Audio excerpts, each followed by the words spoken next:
Okay, call to order the May 4th, 2022 Citizens Advisory Committee meeting.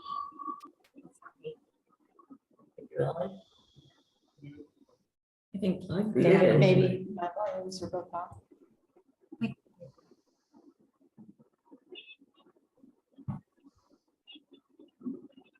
Melissa, do you want to call roll? Call roll. Yes, committee member Knight.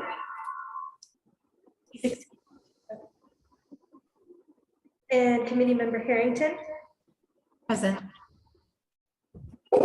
Committee member Lumiere. I'm here. Committee member Moon. Committee member Lawrence. Here. And committee member Barney. Here. Committee member Castillo White. Here. Committee member Rizzo. Here. And committee member Henshaw. Here. And Chair Reynolds. Here. It is me.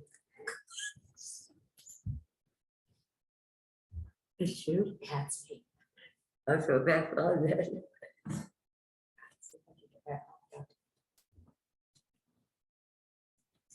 All right. Do we want to do pledge allegiance in here? Those people. Oh, there it is. Where'd it go? All right. Go ahead, Chris, take it away. I pledge allegiance to the flag of the United States of America and to the republic for which it stands, one nation, under God, indivisible, with liberty and justice for all. And could I get a pledge to the Zoom meeting, please?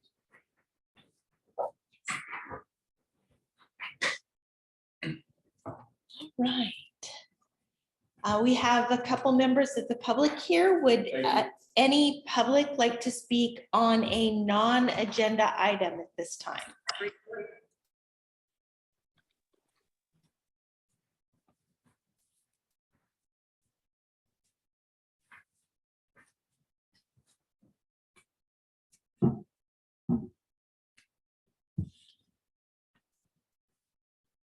Nope. All right. I'm assuming that if there is public that has comments, it's on an agenda item, and we'll ask Melissa to introduce our guests and the presentation. Certainly. Okay, good evening, everybody. Tonight, we are going to be continuing with our discussion of updating the 2014 Transportation System Plan, our TSP. And our primary focus in this project is to consider the inclusion and evaluation of projects that are in the 2020 through 2040 Town Center Plan, and consider including them into our updated TSP. So tonight we'll continue with the technical memo number 2 that's been prepared by Kittleson and Associates, who are with us tonight. And this technical memo is an alternatives analysis that will be comparing the projects that are in the town center plan and the transportation system plan, and also variations of these projects that have been recommended by others like the CAC. CAC, as you know, this is the main public body that is giving feedback throughout this process. We're also working with city staff, my director, Chris, and county staff, Eve and Jessica with Multnomah County. Following this meeting, we're going to have one more guest presentation from Kittleson on a third technical memo, where we will take the projects that we recommend, that project list that we'll choose and other recommendations, put that together, and we'll then advance that to Planning Commission and City Council for adoption. So with that introduction, I'd like to introduce you again to Amy and Matt with Kittleson and Associates, who will be leading our discussion tonight. Amy, shall I give it to you? I think Matt's gonna actually share his screen this time. Yeah, I'll let Matt introduce himself first. yeah. I can share my screen. And yes, I'm Matt Bell. And as Melissa said, I'm with Kittleson and Associates. We've been working with the city on their amendment to the transportation system plan. So I do have a presentation. I'm going to push it here in just 1 second and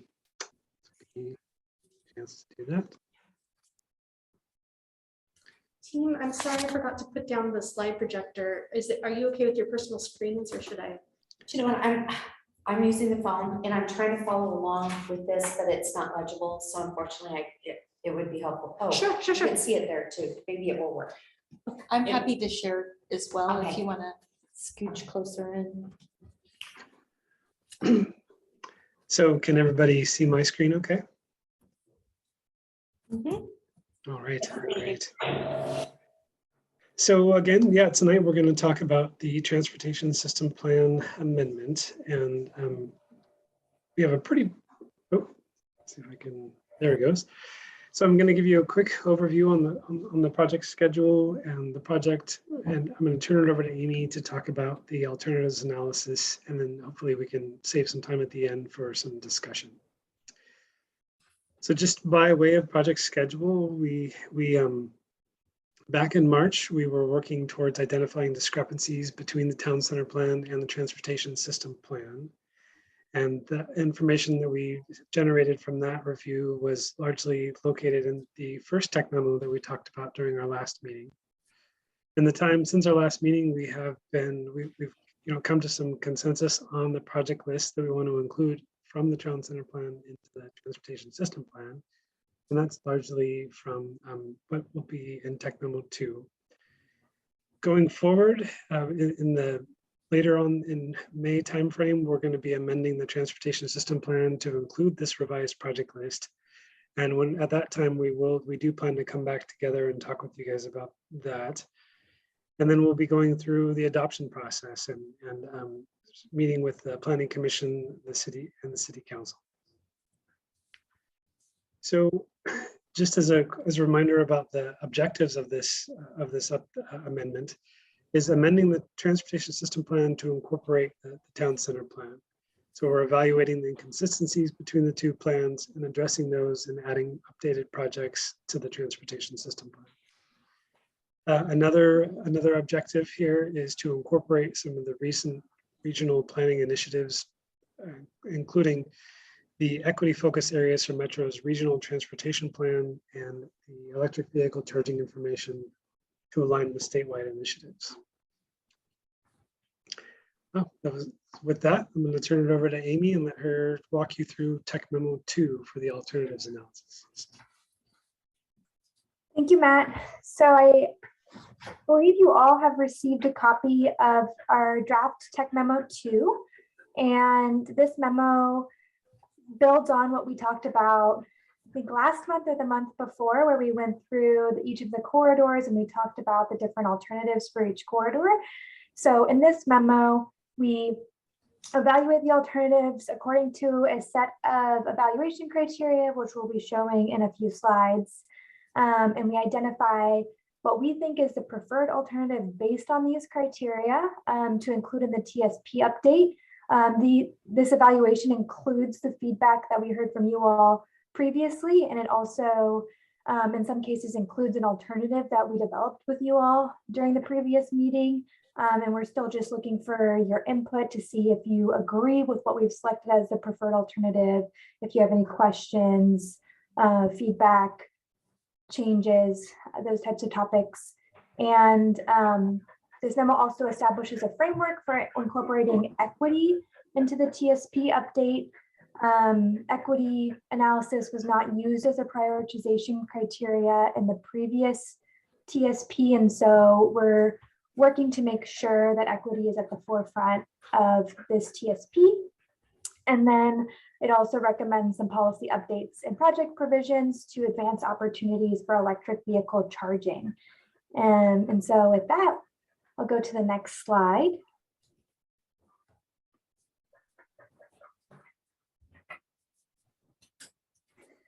This table summarizes the update needs across all of the sites and corridors. And so just as a reminder, I think a lot of you were heavily involved with the town center plan, but in the town center area, there were 8 corridors and then 8 sites. I might not be counting on the spot so quickly, but at each of these locations, this is a summary. The blue highlighted cells are areas where we're going to need to have changes to the transportation system plan. The other ones are really no action or maintaining the TSP alternative for that location.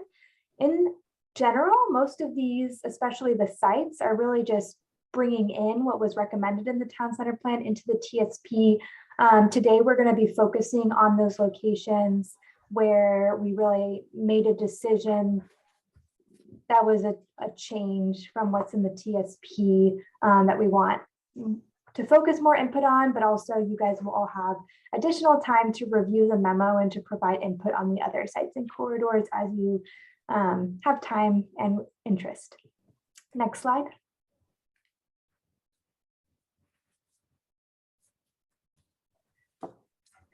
So we get to the evaluation criteria that we used to assess the different alternatives for each corridor. We have 5 criteria. The first is safety. We really looked at safety qualitatively and assessed an ability of an alternative to help to make people drive slower and reduce the conflict from people walking, biking, and driving. So for example, a facility that has a bike lane and a separate sidewalk would be better than a facility that has neither of those facilities, because people walking and biking would have to be using the edge of the road, or they would have to be biking with traffic. And so those conflicts between people using different types of transportation was really where we focused on providing safety benefits.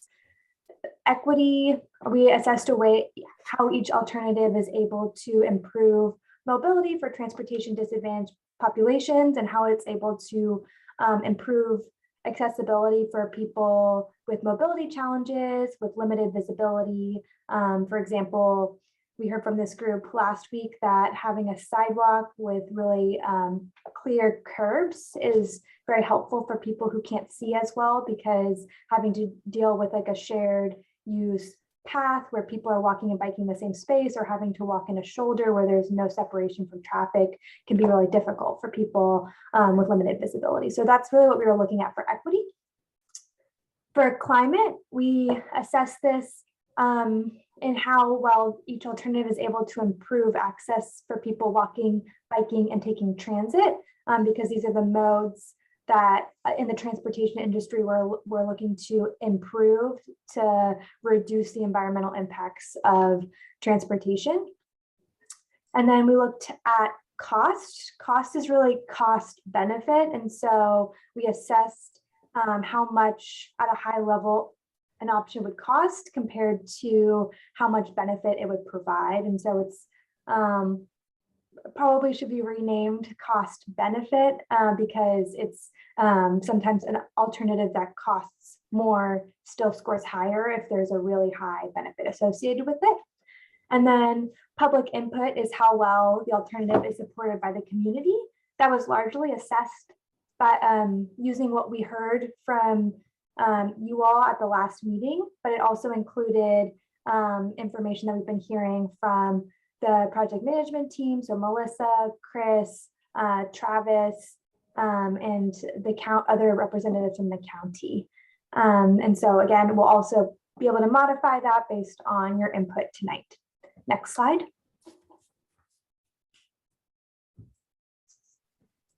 These are the symbols we're going to be showing throughout the PowerPoint. The full circle is showing that an alternative substantially meets the criteria, so it's doing really well, it's most desirable. The half circle is there's not really an effect, either the criteria is not applicable or there's no impact. And then the empty circle is the least desirable, so the alternative actually negatively impacts the criteria. And so with that, I think we can go to the next slide and start to get into the corridors.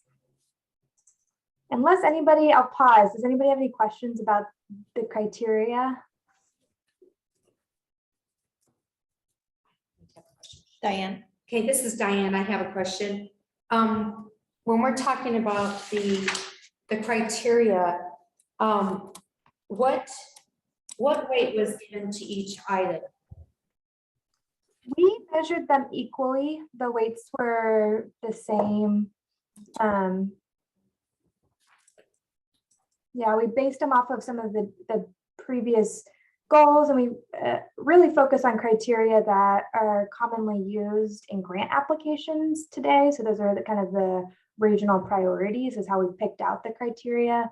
And I think the simplest way we generally use criteria is to make them equal. Weighting them is an option, but it sometimes is easier to think through how the criteria is assessed rather than trying to focus too much on proportions, just because sometimes there's a little bit of overlap anyways, like separating modes ends up benefiting safety. So like making separate facilities or like bike lanes and sidewalks is beneficial to safety, and it's also beneficial to climate. So sometimes in that way, there's a little bit of double counting. Do you have follow-up questions about that? That gets me to understand it a bit more. And the climate, what were the what was the data or the analysis that came up with what the objectives were for the criteria of climate? Yeah, it's a great question.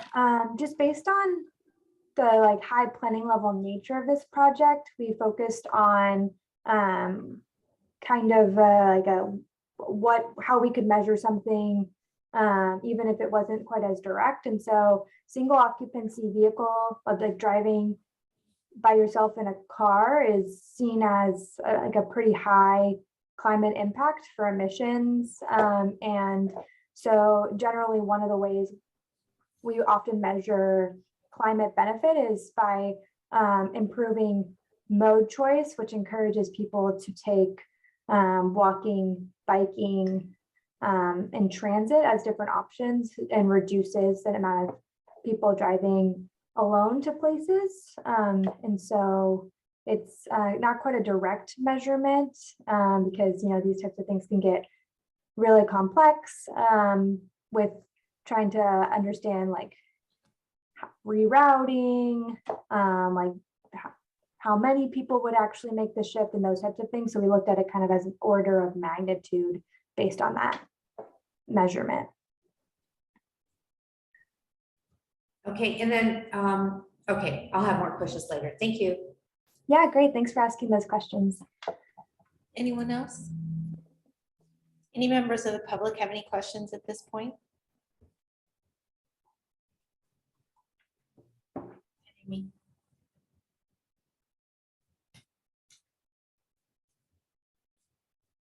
Great, then let's talk corridor A. So corridor A, as you can see right now, here's a snip of the cross section. It goes along the Halsey Street, and it has two driving lanes, a bike lane, a parking lane, and a sidewalk today. And so some segments have open space in front of them. This is largely, there's a lot of open space to be developed. And so this is a pretty important corridor for the area, just because there's a lot of opportunities for the future. If we go to the next slide, we can lay out those opportunities and how we scored them.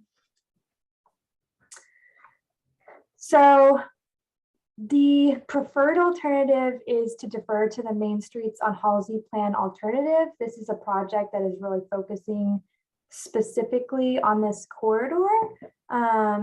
Just at a very high level to explain what the other alternatives were. We had an alternative of the town center plan, which is one that has a 2 vehicle lanes with shoulders, and then has an off-street bike ped trail on one side. And we talked about this with you all last time. And I think we heard some support for that and also for the transportation system plan option, which has a 3-lane cross section. So it has 2 driving lanes and 1 turn lane in the center. And it would have bike lanes and sidewalks on both sides. And so we saw that the transportation system plan option was like we scored it pretty similarly to the town center plan option. And because there's another larger planning effort that's kind of underway, we decided that the preferred approach would be to defer to that plan's decision. And with that, I'll open it back up to questions. David? Can you go back to the previous screen? Yeah. I'll have to mute because, You have a mic right there so they can hear you. okay. I'd like to make a pitch on this to modify it. After a long series of thoughts, this is problematic for me. The main reason is for the bike lanes and turning. Having the bike lane on one side means that a person on a bicycle will cross traffic to get on the lane, then cross traffic again to get off the lane, and there's no provision for that. And what that means to me is I won't use it. If it stays in this configuration with the bike lane on one side, if I were going down in that direction where the bike lane was on that side, I would get off the street and use the bike lane. But on the other side of the street, I wouldn't cross traffic to get over there. Mhm. If I had to, I would take the lane and make traffic back up behind me, which screws up your environmental analysis. And it also increases risk and danger for the public. So I think your methodology is in error, and I think the design is in error. And I'd like to make a pitch to see bike lanes on both sides, so you don't have to cross. And where it ties into a proposed project that we're going to talk about later, which is the bridge, this configuration wouldn't work for that either, because you'd have to take that and then cross the highway and then back up down the street to get to the bridge to go across, when it's just easier, again, to stay on the road. So this needs more thought on this. I'm convinced of it. Yeah, those are great points. I do just want to clarify that this picture right here is not what's being recommended in this plan. And like, this is what's recommended in the town center plan. And those are, yeah, definitely really good points. We're suggesting that the options continue to be evaluated further. And for those things you were mentioning, we did score the town center plan as lower with respect to safety and equity, just because we do feel like it didn't provide the same benefits of separation as having the bike lanes on both sides, and the separations for people walking and biking from each other. So I think you really captured some of the limitations of the town center plan option. So thank you for that. Okay. I'll just quickly, Amy, I'm sorry, I'll jump in real quick. I'll just quickly reiterate something I think we talked about last time, which is that the cities of Fairview, Wood Village, and Troutdale are about ready to embark on yet another planning effort to identify a preferred configuration for all of Northeast Halsey Street from Fairview through Wood Village and up to historic Columbia River Highway there in Troutdale. And that project is building on the Main Streets on Halsey project. This is, I think, the third iteration of that project where we're actually getting down into more of the street design elements. And so things like everything that you just said is right in line with what we've been talking about as part of this project. It's just because we know this other project is coming, and because of the focus of the project is on the configuration. that's why we ultimately decided to defer to that project. So I think what that means for the TSP and for the amendment is that the current configuration that's identified in the transportation system plan, which is that 3-lane cross section with bike lanes and sidewalks on both sides, will likely stay as it is until the TSP is updated again to accommodate whatever cross section comes out of the main streets on Halsey project. Thank you. Any other questions or comments at this time? Okay, Amy, please continue. Yeah, thank you. Let's go on to Corridor C, Historic Columbia River Highway. So Corridor C is effectively Troutdale's Main Street. The segment stretches from 257th over on the west end all the way to Depot Park. And today it's primarily the 2 travel lanes and the 2 bike lanes with parallel parking on both sides. And this image over here again is the kind of SketchUp that was created based on the town center plan. The town center plan recommends removing bike lanes, adding angled parking, expanding sidewalks on both sides. And sorry if you can hear my dog. If you go to the next slide, I have a nice, we have a nice key features of the different options. And so the transportation system plan really just included the curb extensions and some mention of bus shelters.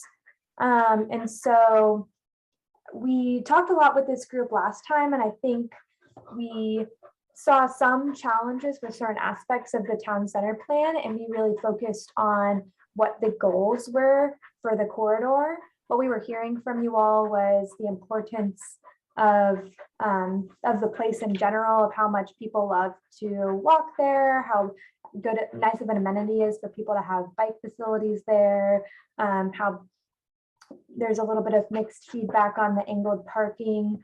And so the preferred alternative still reduces the lane widths for vehicles, and it maintains the bike facilities. It can still establish the parallel greenway and still install the curb extensions and still increase the sidewalk width a little bit to help provide the better access for people who need to get around the corridor with wheelchairs, who want to walk around there with their families all side by side, and all of those good things. And so this option scored better for safety because it provided more options for separation between people walking, biking, and driving. It improved equity by providing more direct access and by really providing enhanced opportunities for people who can't quite get by today using wheelchairs or other mobility devices. We feel it improves climate because it once again improves walking, biking, and transit, and also by not increasing parking, it's not generating more demand for people to drive. The cost we feel is high benefit for the amount of money it would cost, and we felt like as this was kind of an option that we created with y'all, we felt it had pretty high public approval. And so with that, I'll take any additional insights Matt wants to provide on the corridor, and then open it to questions about what's included or about the kind of preferred alternative that's recommended.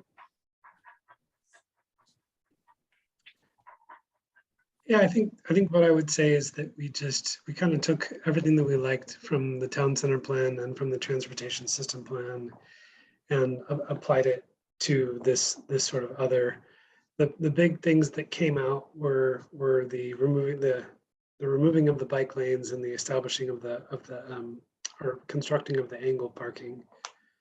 So and Amy mentioned all the reasons for that. I think for me and for the folks that we talked to about this one, the biggest concern for the bike lanes was that there is just continuous facilities on both Halsey Street coming into the corridor and on East Historic Columbia River Highway going down towards like Glen Auto Park and such.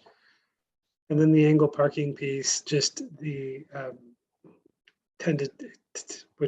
felt like it was going to disrupt the look and feel of the downtown more than it was really going to provide. Just a quick assessment showed that it wasn't going to significantly increase parking in the downtown area. And so it was a pretty significant trade-off for the additional of maybe 1 or 2 parking stalls per block face.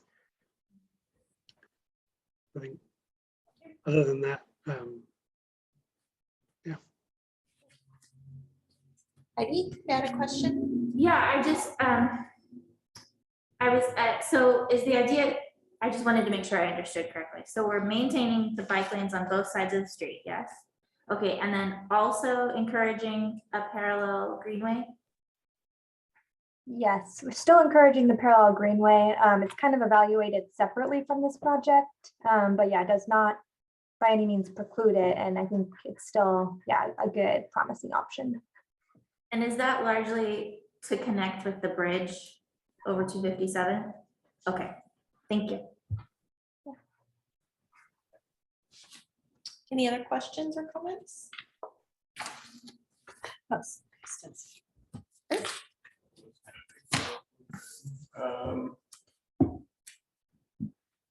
So I'm looking at this and the other alternative appears to be the favored one on this chart, but the 2 things I'm noticing, so it says multimodal improvements. Is there a specific location for that? Like the others have a specific location, and then also it says reduce travel lane and parking lane widths, but like reduce it by how much? Yeah, those are also great questions. So the multimodal improvements were, and I'm finding the list of specific projects. It was the curb extensions to improve the crossing conditions at 257th. So with like bike lane, turn lane pavement markings, and potentially to install a signal, but that was kind of evaluated separately because that could happen with either of the options. And then the second question was about the lane widths. And so I think that's still open for discussion. We did talk about it with the county last week, and I think it would probably be 7-foot parking widths and 11-foot travel lanes, which is a pretty standard for 11-foot if it's not adjacent to a curb. Otherwise 12-foot is more standard. They mentioned that in some places they're reducing to 10.5 feet, but I think we decided we would not reduce it that much, because if in the future transit wanted to go on this corridor, or some people identified that some deliveries are made along this corridor, I think we wouldn't go quite as constrained, but yeah, probably 11 feet, but not a specific width yet. Thanks. I'm looking at this and I'm seeing the increased sidewalk width and expand tree canopy are not in the other section anymore. Can you say why? The increased sidewalk width, I think, is on both the town center plan and the other one. But the expand tree canopy is not. And that was just because the priority is to increase the sidewalk width. And so, and since you're not getting the additional 10 feet from the bike lanes being removed, there is a preference to be able to provide the wider sidewalks.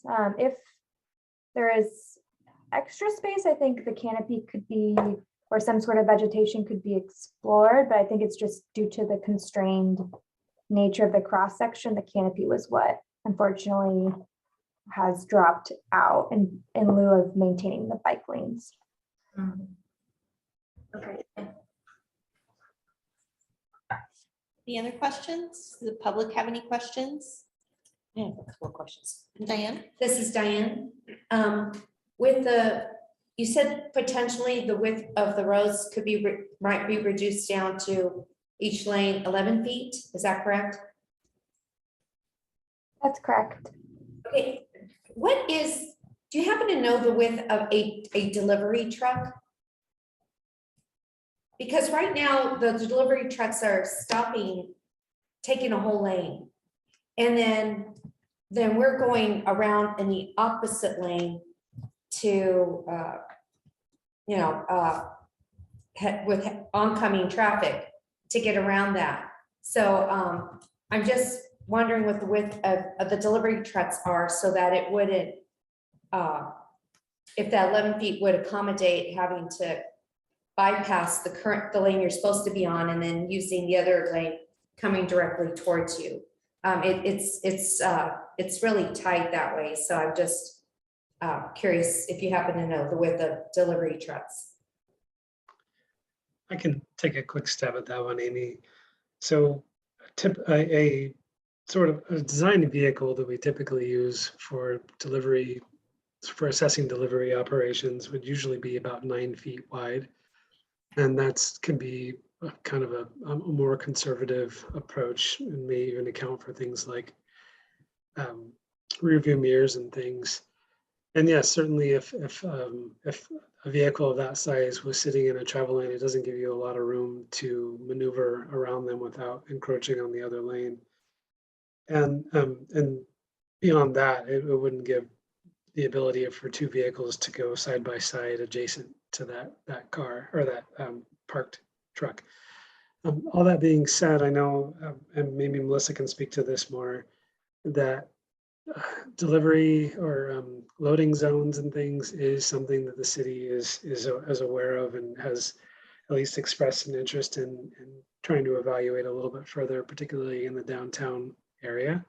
So I think if you're experiencing that, that's probably, it has made its way up to the city and they are evaluating options for how to deal with that.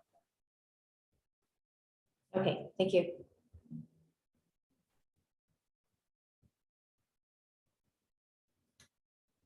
Anyone else?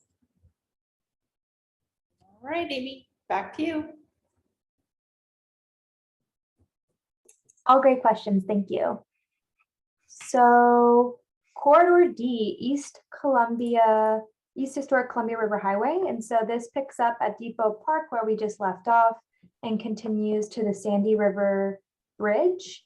And so this is, again, mostly two travel lanes with bike lanes on both sides. And then sidewalk is primarily just on the west, or I guess, depends on the left side, west or north, depending on which part of the segment you're looking at.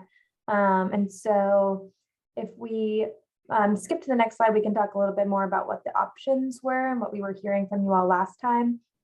So the town center plan did mention some sidewalk improvements along the east side of the road. And so the transportation system plan did not talk about this corridor.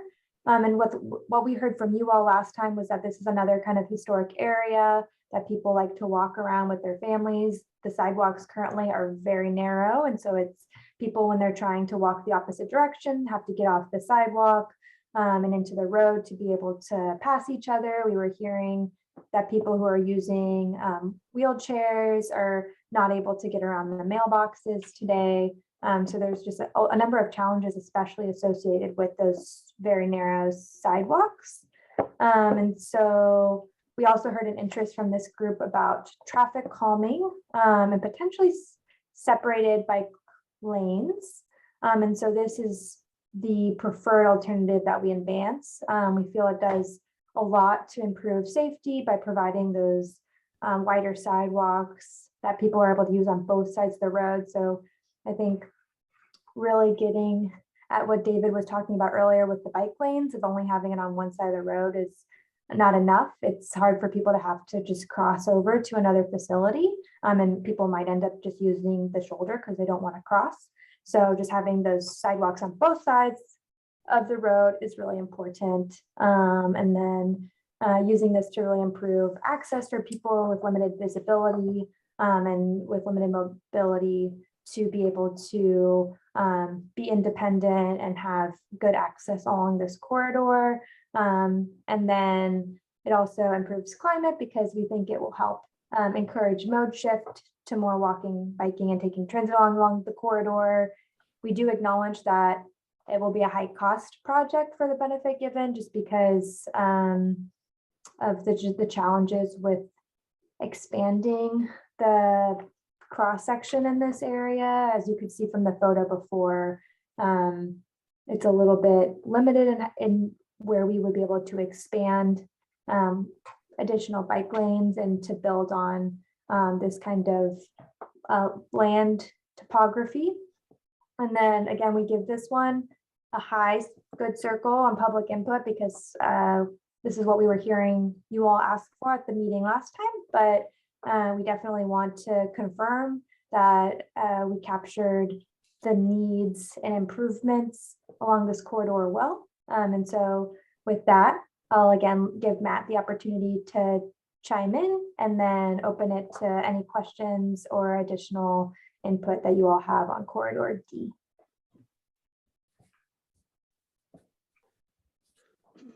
I don't have too much more to add, other than just to say that even though it's not explicitly stated here, that the other alternative does include sidewalks on both sides, bike lanes on both sides, and just to take advantage of as much of the right of way as available out there to provide these separated facilities, and in addition to traffic calming.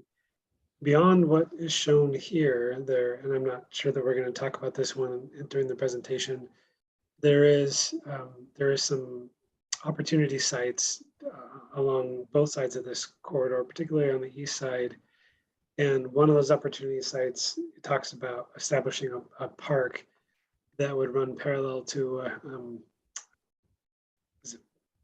there's a creek down there that I've got a few different creek names rattling around in my head, but with a path along the west side of that creek that would provide a similar connect, like north-south connection along this corridor. Beaver Creek. Is it Beaver Creek? That's what I thought.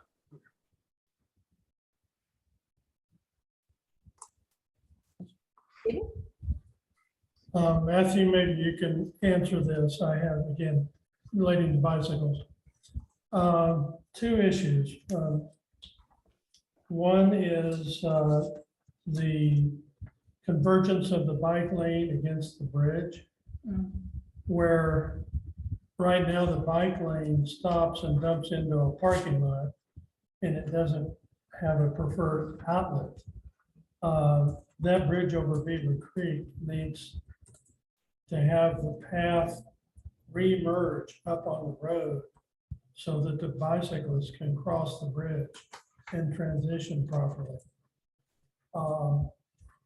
And if I understood you right, that this plan only goes to the bridge and doesn't cross it, is that correct? So maybe just to clarify, you're talking about the Beaver Creek Bridge and not the Sandy River Bridge? Correct. So, yeah, I think that, and unless I'm missing something, Amy and Melissa, I don't think we've talked about modifying the configuration of that Beaver Creek Bridge as part of this project. I imagine that, and I haven't gone through the TSP for this, but this seems like an appropriate type of thing to include in the TSP, would be a wider bridge across Beaver Creek that would accommodate bike lanes, sidewalks on both sides. If that's what you're asking about.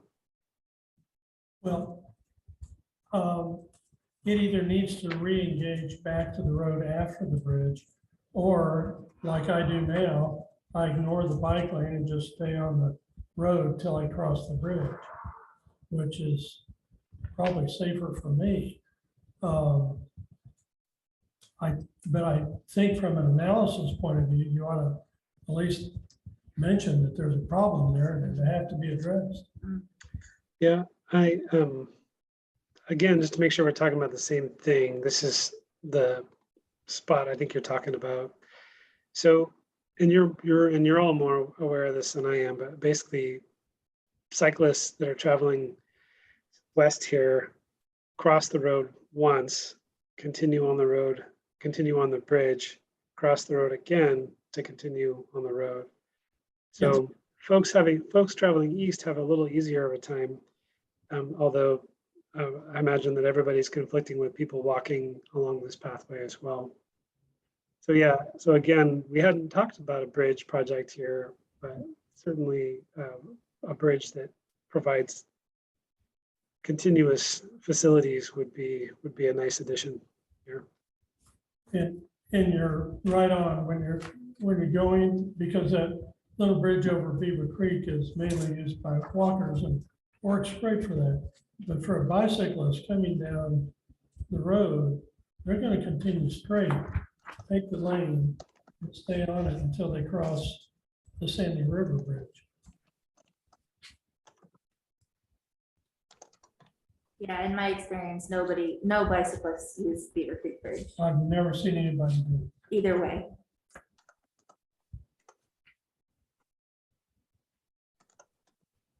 You mind if I? Oh, neither in neither direction. So they just take the lane? Yeah, because it's very short. I mean, yeah, I don't know if it's a problem. Yeah, it would take you 10 minutes to do that and slow down versus the 15 seconds it would take to take the lane and go across. And a bridge would be very expensive. However, wouldn't it be nice to have a continual sidewalk between Beaver Creek Bridge and Sandy River Bridge? I don't know who owns that land there that you garden for free. Diane puts flowers in there, but anyway, because then otherwise you have to walk through the parking lot or the bike lane to get to the Sandy River Bridge.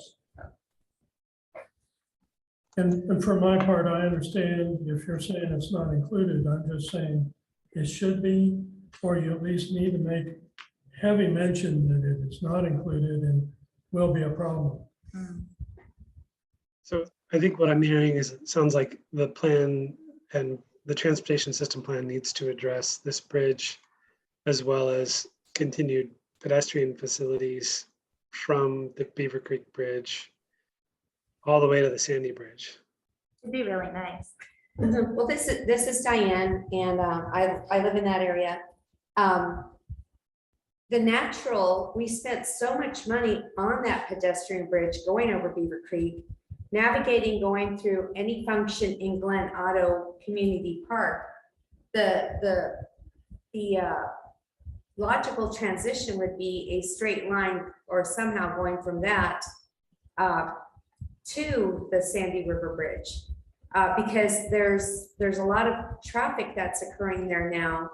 And there's also an issue in crossing that street. And I think I mentioned it before, the Glen Otto Park is visited by thousands of people on a hot day. And with Sugar Pine doing their destination dining advertisement, we have a lot of people visiting. So that issue has to be addressed to have safe walking through that parking lot at Glen Otto Park. So there has to be that should be addressed. I'm shocked nobody's gotten hurt because the way to navigate through that is just walking through a parking lot. It is not safe. It's not equitable. All those things that we're discussing for something that's so widely used and has such population that visits them, especially in the summertime. But even in the fall and the winter, that whole parking lot will be full. And there'll be like different events going on and they have to get to the community buildings. There's no way to get to the community buildings. If we want to walk and you're walking from Troutdale and then crossing that Beaver Creek Bridge and you're going to an event at the Sam Cox building, which is in the park, there is no safe way to get there. You're walking through the parking lot again. There is a lot of green area along the Beaver Creek, but that there isn't pathways designated. And if there was such, it'd be kind of safer for the people that live in that area to also use it as well. All right. This is Heidi. I just want to say on record that I'm ambivalent about there being sidewalks on both sides of East Columbia River Highway from the gallery up to town. I feel like a really nice wide one on one side would probably be sufficient. I don't know how others feel. I'm just saying. To me, it would matter more to have a nice wide one that wheelchairs could totally use. It's not ideal, but like if we have to pick one or the other, you know, like. This is Diane. I agree with Heidi. People are used to traveling on that, but we all don't fit. And people in downtown during their lunch and breaks will even do that walking commute. So it's really nice that it's getting more use. We get the disc golfers and just different people just traveling up and down that, and plus all the apartments that are west of 257, just letting them have a good safe path, and they are using it. They are using that sidewalk. It's every year it's getting more use. So that's a nice option. And then also later on with the Beaver Creek, west of Beaver Creek option, which is city, I believe, owns all that land and has some right of way too for a future path would be lovely.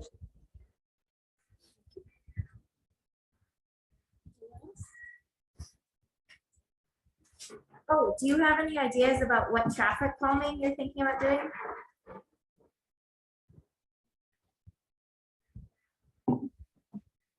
Not necessarily.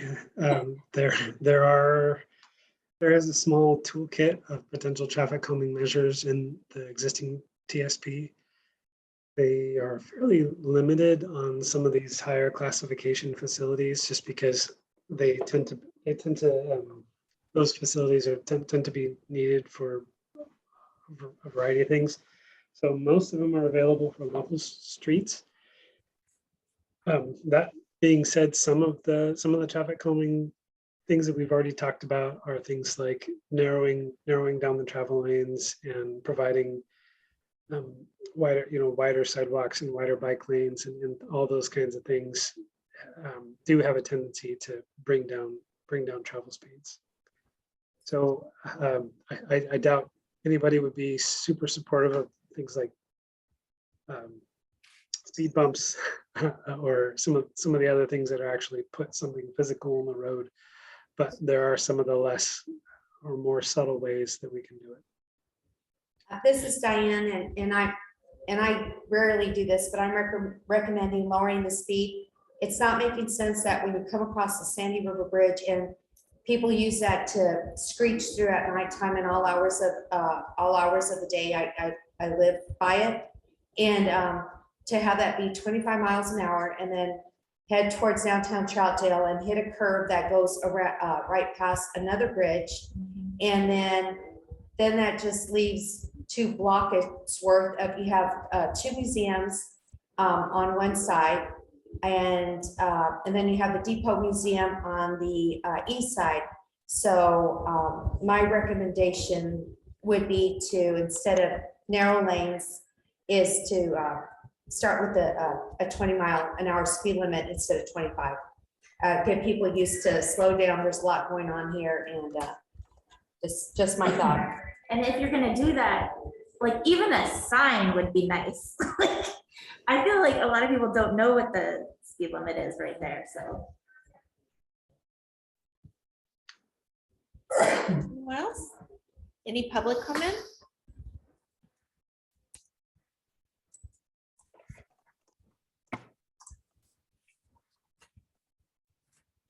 All right, Amy, back to you. Great. Yeah, thank you guys all for the really good comments on that segment.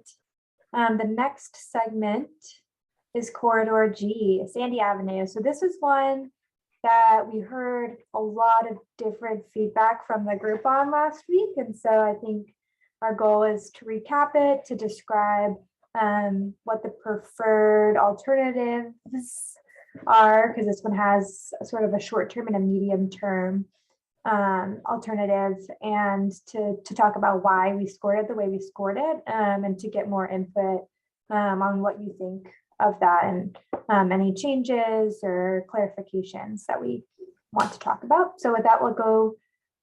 Well, this corridor also, just for context, extends from Harlow Avenue near Troutdale Elementary to 3rd Avenue. There's no specific like driveway accesses or businesses along this corridor, but what we did hear from you all is that this is a roadway that's used particularly during weather events as one of those north-south corridors because it does have a shallower slope than a Buxton Road, for example. And so with that, we can go to the next slide. So the preferred alternative is the town center plan alternative with an asterisk. There were a lot of different options in the town center plan. I think probably there was a challenge in coming to just one option at that time as well. And so the short-term preferred alternative is to reduce the road to one-way access and then provide multimodal facilities in the west lane. We do feel like we heard a pretty fair amount of support for closing one lane to vehicles, and this was the preferred lane to close from the group. This still does have the challenges of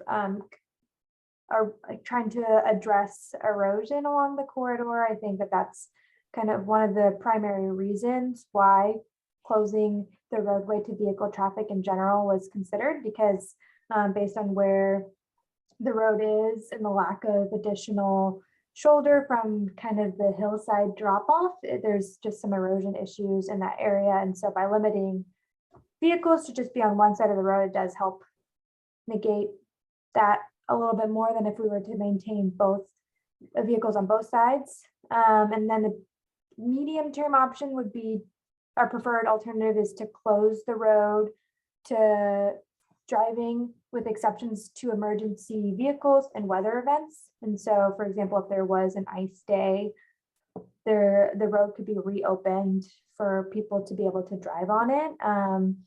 And then other than that, it would be a nice place for people to walk and bike with their families and to get to other destinations north, south along the corridor. Some of the other options were to just stripe the area with sharrows to reduce the road to one-way access and provide the facilities on the east lane.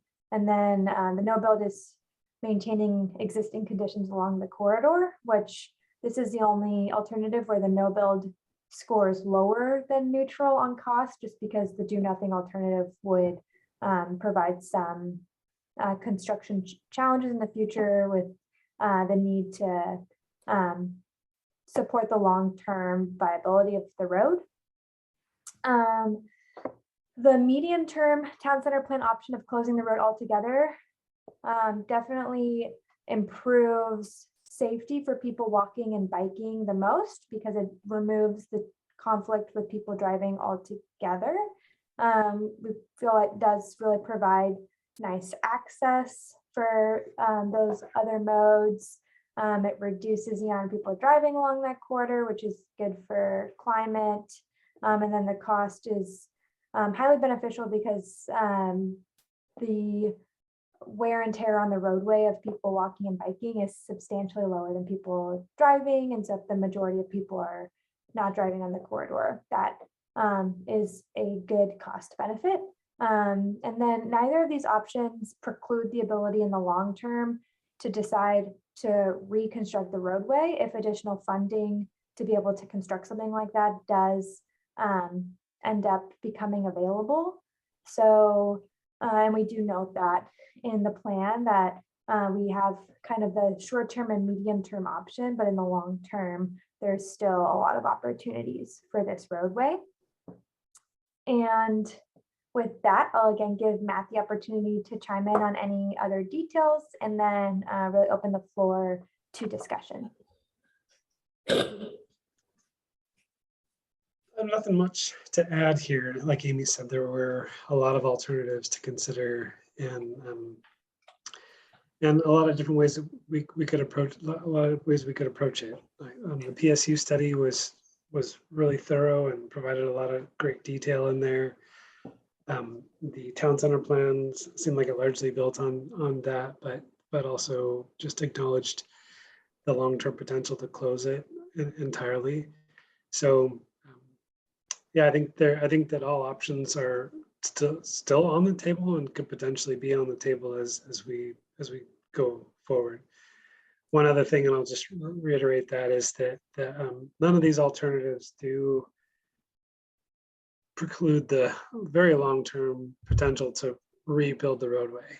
If the city suddenly had a windfall of money and wanted to spend it over here, they could theoretically also rebuild the road entirely to standard. Any questions? This is Diane. I have a few comments. Living in Troutdale, going down 257, if you're in Gresham sometimes and you go down 257, sometimes you're not aware of East Historic Lee River Highway in downtown Troutdale could be a winter wonderland where you were up higher and it wasn't. And I've had 2 accidents going down 257 on ice. The Sandy Avenue, and I have not seen the report. I think the CAC has asked to see the erosion report to just be aware of if some studies were done. I don't think we've been privy to any of the results of those studies. But anyway, going down Sandy Avenue, it's the snow route, and it's a safe route. Another thing is Troutdale going north to south, we only have a few roads. We have 257, we have Buxton, Troutdale, which turns into Troutdale Road. And then some people take that Sandy Avenue route. So what would be beneficial before making any choices, it's a scenic, beautiful route. And I do like driving on it because it is pretty.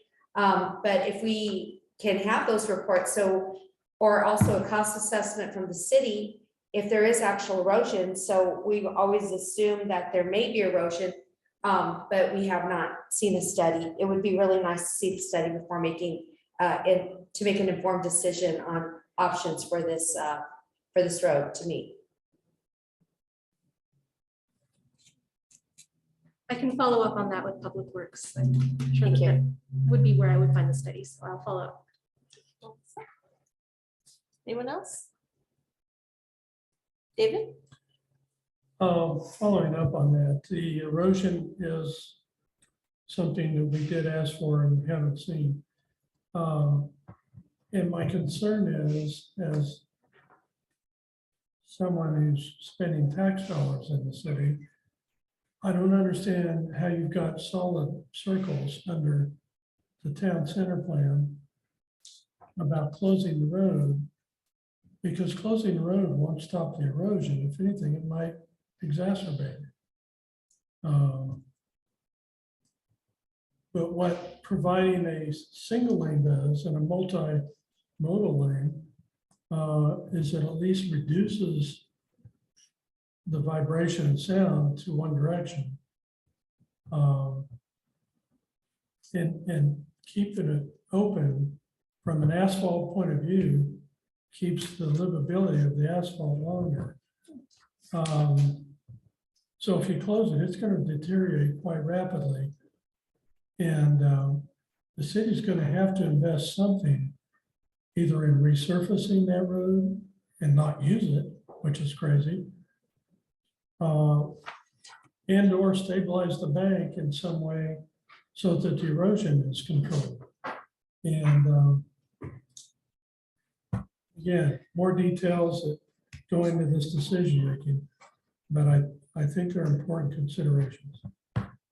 This is Diane again, and that road isn't very wide, so it seems like with all the homes that are up there and with rain and such that we get that, it's probably it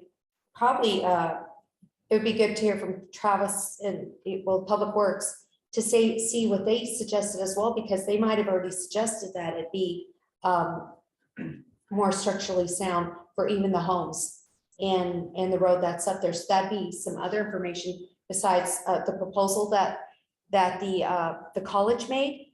Again, I don't know if they were privy to the erosion reports or what monies the city, we don't know what monies the city has has spent to check the engineering of that. Yeah, we have been talking with Travis as one of the members of the team that has been reviewing these updates with us. But I'll talk to him over this month and he can help give me a briefing to bring back. Thank you. Well, Yeah, I just wanted to add on to that, I did read through the PSU study and it was very in depth, and I live right there and kind of right where 4th Street dead ends onto the side, and there is, they come out quite frequently because it sinks there, and so I think it is a real concern. So I would want to look into, like, I think many of these options look great. But I do think that is kind of a real concern for that hillside. And I think down that Beaver Creek Park a year or two ago, I mean, there was that landslide that happened there also. So I wonder if that affects the overall stability of the hill at all. And I know they did some work there. So wondering how that feeds into the upper levels. any other questions or comment from public?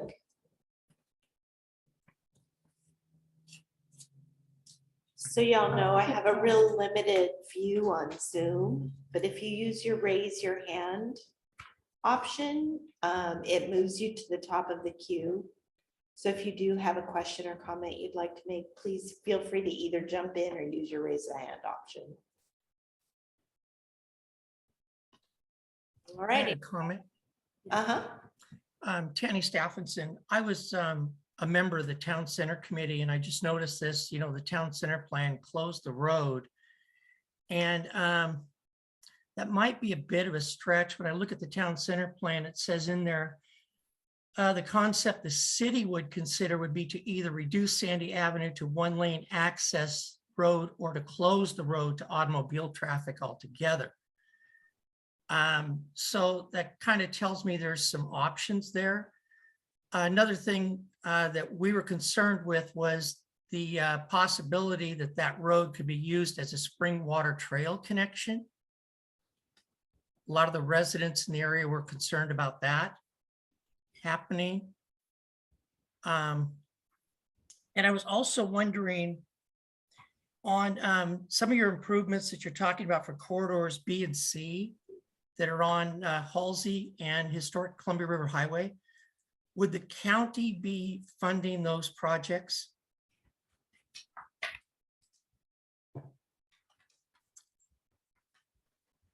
I can take a- There's Sorry. an expectation for the county to fund the projects on the county roads. City will also be looking for grant funding for many of the projects that are recommended throughout and others with other sources. So we'll be in conversation with the county about that as well. I was just wondering, like on the opportunity sites and corridors, you look at like one where we would do sidewalks at 257th and Columbia River Highway. When there's an opportunity site right there, wouldn't the developer do that typically? Yeah. I'm not sure why the taxpayers would be picking up the cost on some of these things when they should be part of a development or an LID or something of that nature. Absolutely. Those are all tools that may be used. It's kind of jigsaw pieces coming together, especially when it is a developer that will be chipping in for putting in a section of sidewalk or something like this. So it may be developed piecemeal down the road as certain properties develop, then that developer will develop the adjacent right of way. So that's one way some of these improvements may happen. Another way might be through grant funding. And then, as you mentioned, LIDs and all kinds of other budget through city budget and things like this. So a number of ways, as you said. Okay. What's an LID? Thank you. Local Improvement District. Thank you. Any other questions, comments? This is Diane. I have a comment. Tanny brings up a good point because we're looking at some of these options that do need funding. Some things I might say, well, if there's the funding and the taxpayers don't have to pay for it, then I'm for it. But if we have to pay for it, I'm maybe not. And I know the Halsey corridor, one of the funding mechanisms they're looking at, I listened in on the last meeting, was tax districting. That would be a whole new tax to the citizenry. So that, just making that observation, I really hadn't thought of that, about the ability to fund the things that we may be recommending. And where that money's come from, be it via taxpayers of Troutdale and or if the county said they're paying for everything and improvements and upkeep and such, it's easier for me to say yes on things than if it's taxes that the citizens didn't vote on, and then it's continuous stick on. I have one thought I could add to that. In order to get funding sources, so in order to maybe seek a grant, or in order to require a developer to build something, it would need to be in our transportation system plan first in order for us to ask for that. So that might be one reason. While it might feel uncomfortable to include something we don't know exactly how we'll fund it in the future, it is one reason to put it into the plan so that we can get that funding in the future.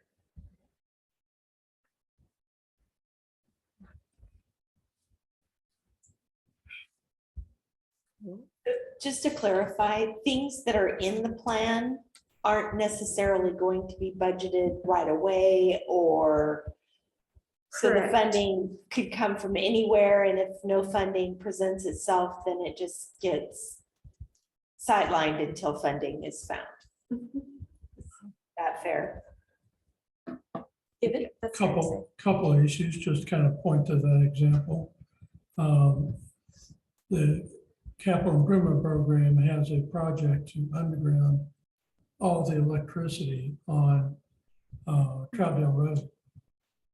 In 20 years, that's never been done because it's too much money. So just because it's in the plan doesn't necessarily it's gonna be make done. it happen. It still has to be financed in some combination of methods, probably. So what we're considering here is what we would like to see in the plan, and the funding is a completely separate issue at this point. Is that true? That's interesting. I think that's a fair summary. Okay. Just making sure I'm all on track here. So dream big. Hmm? So dream big. Well, Or you know, dream realistic. this is Diane, or say that the CAC approved this upon, and then saying that we're not Funding, if funding is a separate criteria, because if we're saying we're for this, then the language gets changed, like even some of this stuff that I'm not being rude or anything, but town center said that we agreed upon. I don't remember agreeing upon a lot of these things that are in there. We might have suggested it, we might have thought about it, we might have had the discussion. And so things have a way of morphing and kind of turning into a different entity at some point. So I'm, you know, so with that caveat of us saying our understanding is, and upon doing this, so then when the council looks at that, then they're, I don't know, it just gets hard because we're all dealing with different, like planning would probably know a little bit more than we might on some of these issues. I'm just saying, just things can morph. Tammy? Oh, thank you. I would just agree with what Diane said. I have seen some of these things kind of take on a life of their own, and others don't seem to move very fast. But I just want to say, for the town center, Will Knight and Diane Castillo-White and David Wheaton were very active participants in that process. And they can probably tell you some of these things were just suggestions that the town center committee had, and not really what I'd call a full-blown recommendation. The other thing that I was wondering is, we're talking about Halsey Streets, and is that program getting a resurgence? because it kind of fell on Troutdale's doorstep pretty hard the last time, because a lot of the improvements they wanted to make to Halsey really didn't line up with the town center plan very well at all. And then one other comment I wanted to make was, do you guys know from an infrastructure standpoint, if Bonneville Power is planning on increasing grid capacity to handle the charging stations that we're looking at putting in? So I think right now we would have a grid issue with that. And do you guys know if they're planning to upgrade that? I don't. Melissa, is that something you can follow up on? Sure, I'd be happy to. I'll follow up. Thank you. I think the answer to that, Tammy, is you don't know, but Melissa's gonna check. Okay, great. Any other questions or comments at this time?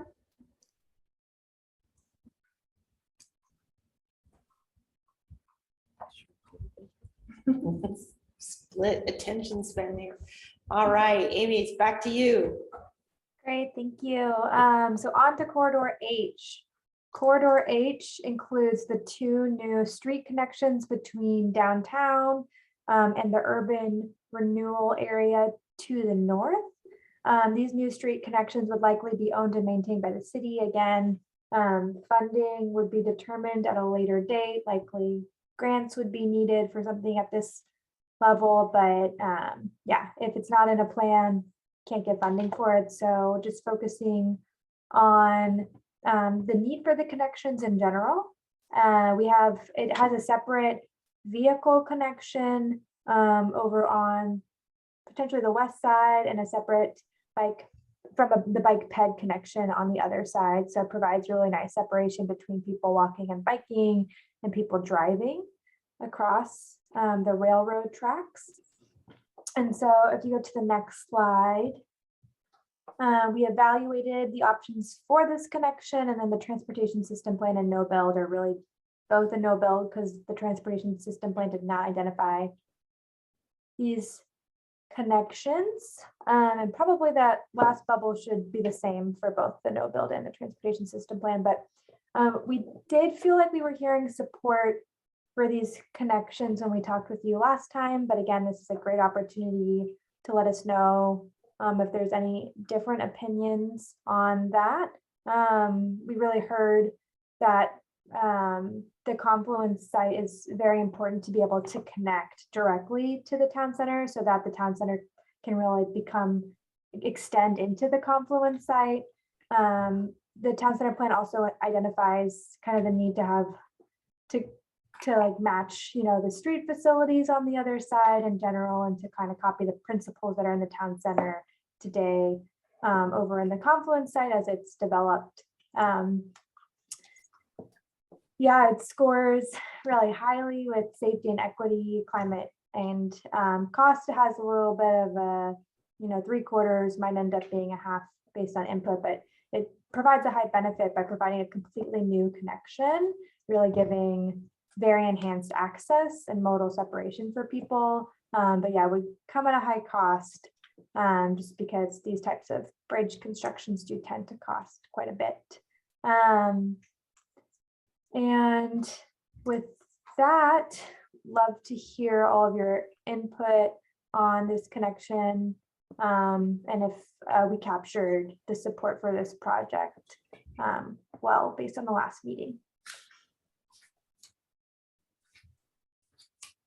Heidi? I'll go first then, Dave. We're sharing the screen now. The whole funding question, and which comes first, right? The development at the URA or the bridge? Maybe if we build the bridge, they will come.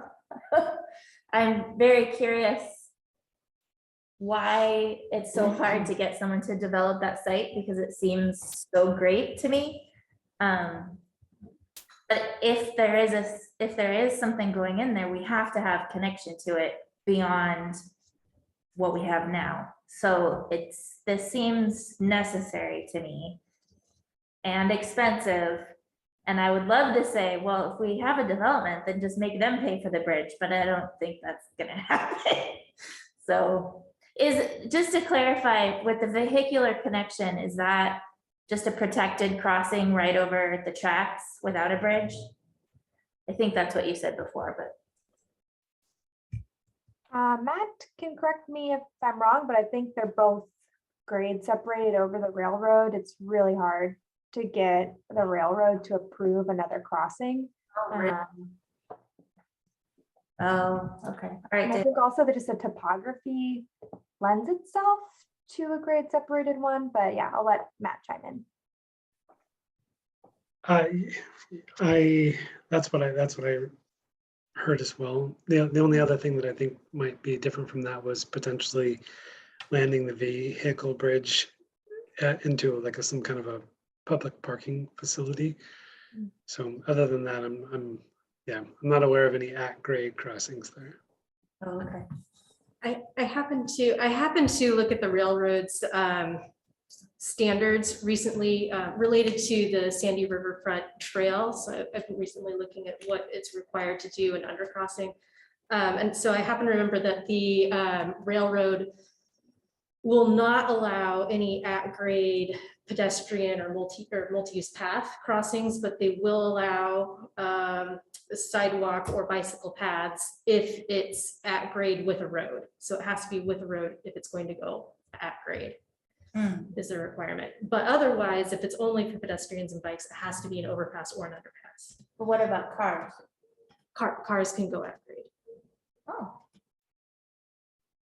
Well, that's cheaper, right, guys? David?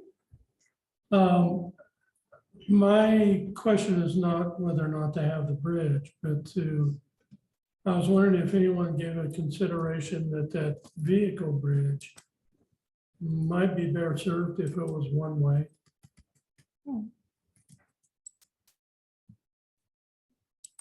Just because it's cheaper?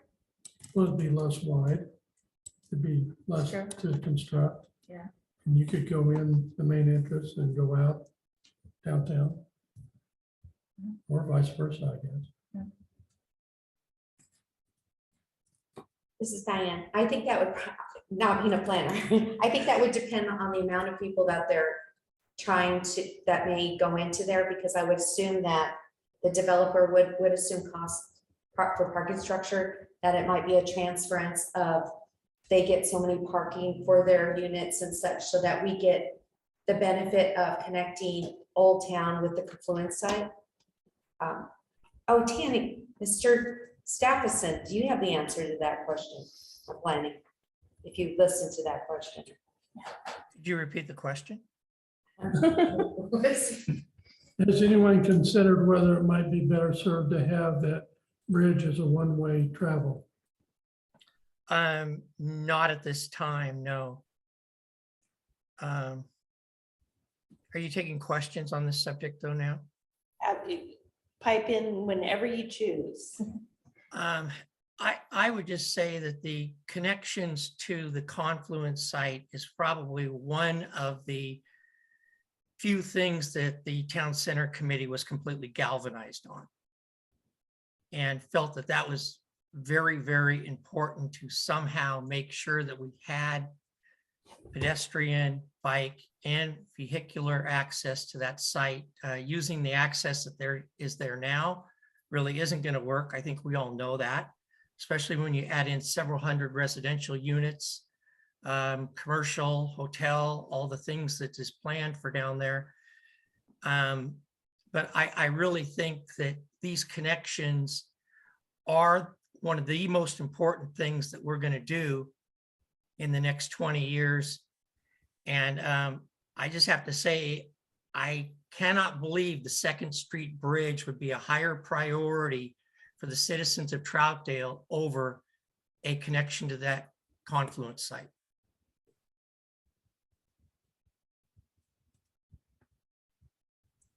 Great, and we'll talk more about the 2nd Street Bridge with another site, but yeah, that's really good input. Any other questions or comments at this time? Did you get your question answered? Well, I didn't ask it other than just ask what I thought was a simple question.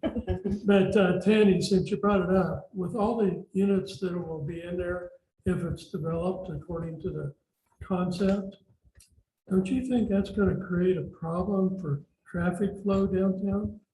Going in and out of that access at that point? I think it can. I think you'd have a worse problem if you didn't put in an additional access point. Yeah, that's why I thought maybe one way might be a smoother transition. Still allow through traffic, but able to manage it better. Because I think with 2 lanes, you're gonna have to signal that intersection on the historic highway. I would think to get in and out there smooth. Well, that would slow people down. Yeah. There you go. Or, That's right. or have a 4-way stop, that's slowing down too. Thank you. All right, any more questions or comments before we let Amy continue? All right, Amy, you got it again. Great, thank you. So now we're talking about the Depot Park site. I think, Matt, if you want to use your mouse to kind of show the connection between the PDF image and where this would really be on the site. This is kind of east of the town center plan over in the Depot Park area. We talked a little bit about some of the connecting projects to it. And now we're going to talk a little bit more about what the town center plan suggested for this site. And we don't quite have a formal evaluation for this site because it was really just, again, the one town center plan option that was considered. And so if you go to the next slide, the town center plan has an alternative to just create a bus shuttle turnaround in this area and to potentially install a stop control or another type of traffic control where the East Columbia River Highway turns to the south with the parking lot. And we just want to note that this construction does not preclude the ability to continue bus service to Glen Odo Park. We definitely heard from you all last time we talked about the importance of continuing bus service to the Glen Odo Park. And this plan is not able to kind of dictate pro or yay or nay on that. Unfortunately, there's this plan doesn't determine where the transit service will go. We can mention that there's a desire to have the transit service, but yeah, so this just wanted to clarify that at a high level that this project would not be what prevents future transit service to Glen Odo Park, because I think that was a little bit of the dissenting opinion about this project last time. But yeah, so with that, I think we can talk a little bit more about your thoughts on this site. There's still a little bit of ambiguity about what this would end up including exactly, like if it would end up being a stop control or a roundabout or a different type of control, and if it ends up being a bus or a shuttle turnaround. And I think, I don't know if Melissa, you want to chime in any more on the shuttle discussion, or if we just want to open up the floor to more general discussion. Just open it up. Okay, yeah. All right. This is Heidi. Dave's laughing at me. I don't understand this picture. I'm sorry. Could you walk us through it? Like, is this red thing? Is that the caboose? Yes, Move it? They moved it. should be. Okay, because that was, that's first of my confusion. Okay. And then, okay, there's roads where there are, wait. This is a new road, right? This road exists. And this Yeah. road exists. But this road, This does not. okay. And what is this? A pretend ballpark. Okay, this is a proposed tiny park. No, it's just I think it's more like a patio than anything Okay, for people to sit on while they're trying to cross the highway. And the different color sidewalk material, because that helps with visibility, right? Is that what I'm saying? Yeah. Okay, and then the gray that goes around the side, that's a big sidewalk or bike lane? I don't- So I guess I could answer in here a little bit. Should I jump in? So Heidi, this picture is right out of the town center plan. And so, and this includes a little bit more than the transportation concepts. It's showing some new site plan layout that may happen. So a project that is upcoming pretty soon is we're going to redesign the landscaping area around the Depot Park. It may not exactly be this. This is from the town center plan. So it's going to, continue to evolve from there. But we did just open the new visitor center, and so then there's some other projects. So that's why you see the caboose moved. One of the earlier ideas is that might be a better location. I don't know that the caboose is really going to land there. We just have a lot to talk about and plan.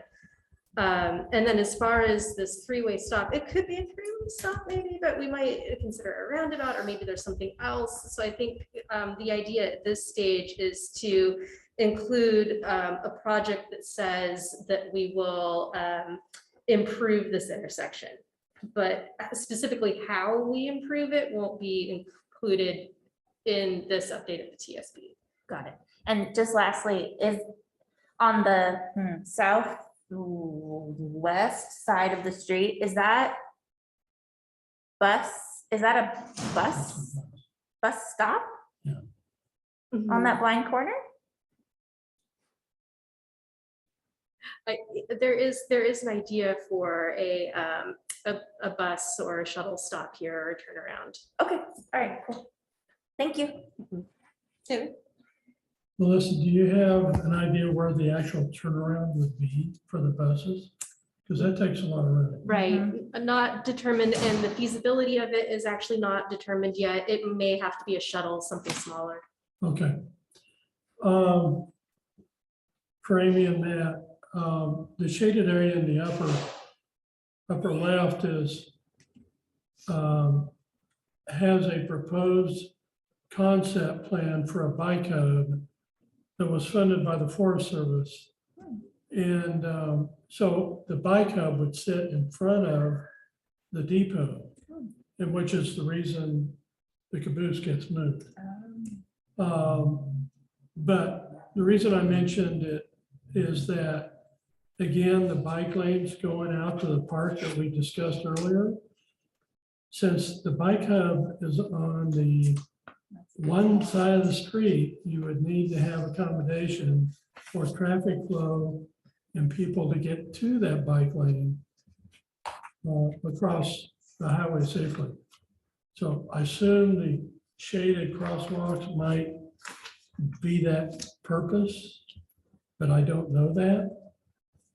But for evaluation purposes, I don't know where the street goes down beside the hub. I know there is parking down there that's intended to be developed further. And the path will go through underneath the railroad bridge along Sandy River. So anyway, that's my comment.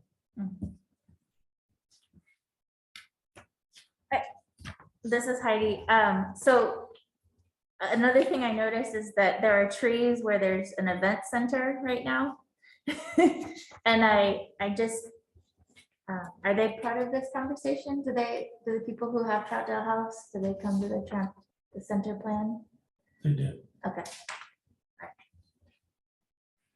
Just hope it's being factored in. Any other questions or comments?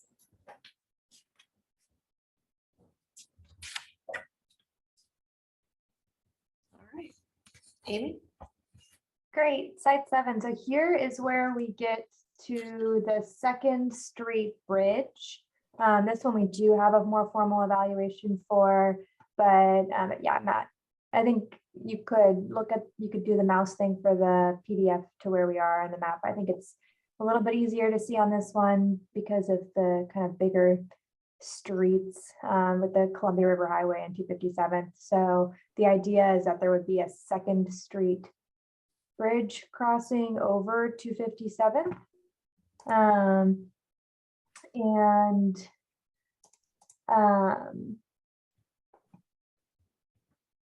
Wait. I think, yeah. And so there's, the satellite parking lot and a ped bike bridge. And so if you go to the next page, and we look at the evaluation, there are definitely some benefits and drawbacks of this bridge. Providing a kind of separated crossing would really make it a lot easier for people to get across 257, which is a challenging barrier for people to access east-west today. We did talk with the county about this project, and there are, some concerns about the cost of the project, about this project's impact to the seismic resiliency of the corridor, since the corridor covers freight today, and there'd be concerns that during a seismic event, if the bridge collapsed onto the highway, then that would be an issue. And so there are some concerns from the county about this project, but there are also some benefits identified in the town center plan, and just as a kind of community connector in general of providing the project. And so we do have that the town center plan is the preferred alternative, but are definitely adding some narrative to the discussion in the memo about just some of the challenges that are really need to be considered regarding making sure the bridge would be seismically resilient, and kind of considering all of those like really big picture items that are at play for this potential crossing over 257th. And I think just since there's a lot of discussion on that item, I'll open it to Matt to just chime in on any additional narrative that he's been hearing so far, and then open it up to the group for some more input. I don't necessarily have anything else to add here. Thank you, Amy. David? I'm going to go first this time. I'm not a fan of the bridge. Let me tell you why.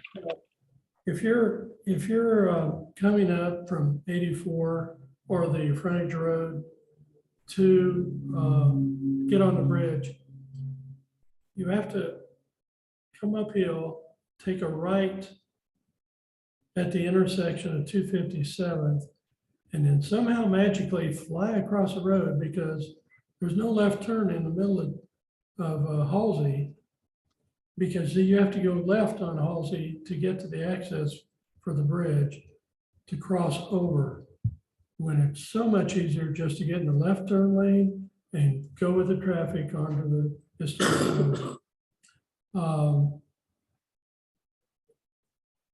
And the only reason I think this bridge would make sense is if it did not have the same steep grade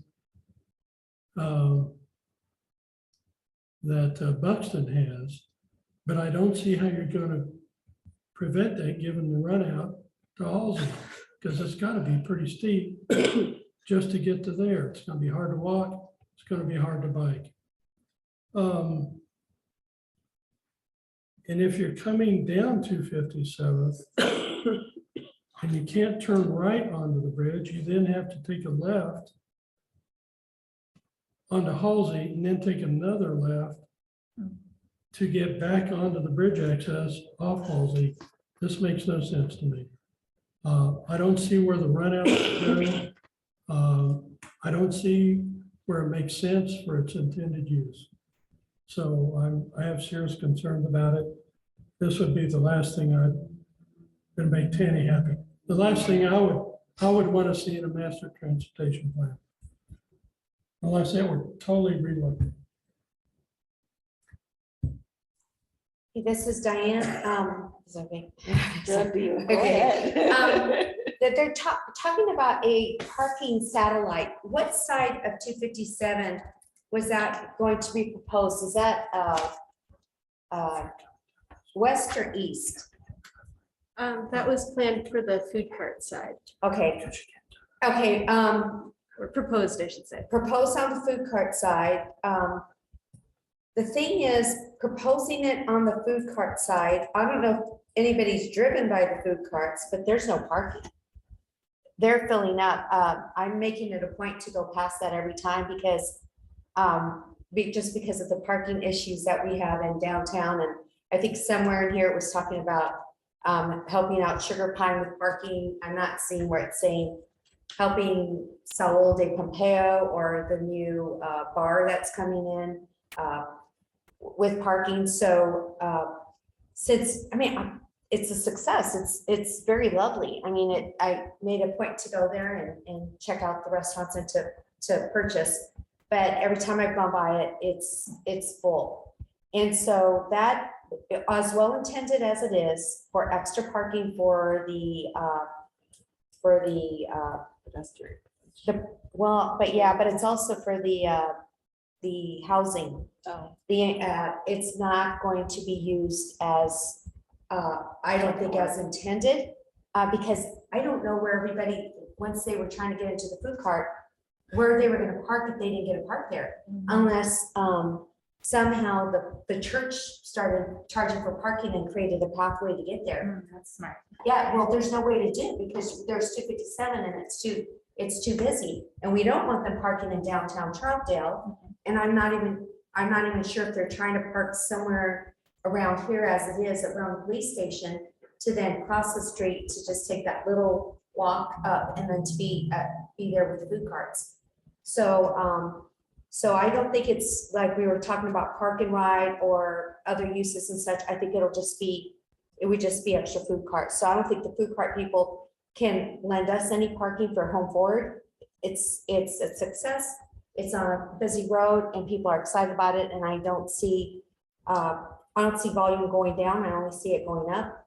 I agree with Dave. If we're gonna spend any money and have to spend our own money, even with the urban renewal development, I was part of that went door to door way back in the day, whenever that was first proposed.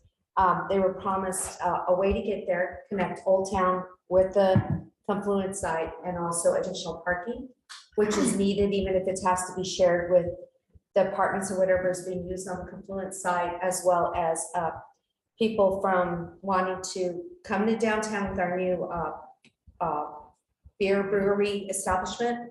So we have those opportunities to have some life and live, work, play within our area and walk as well.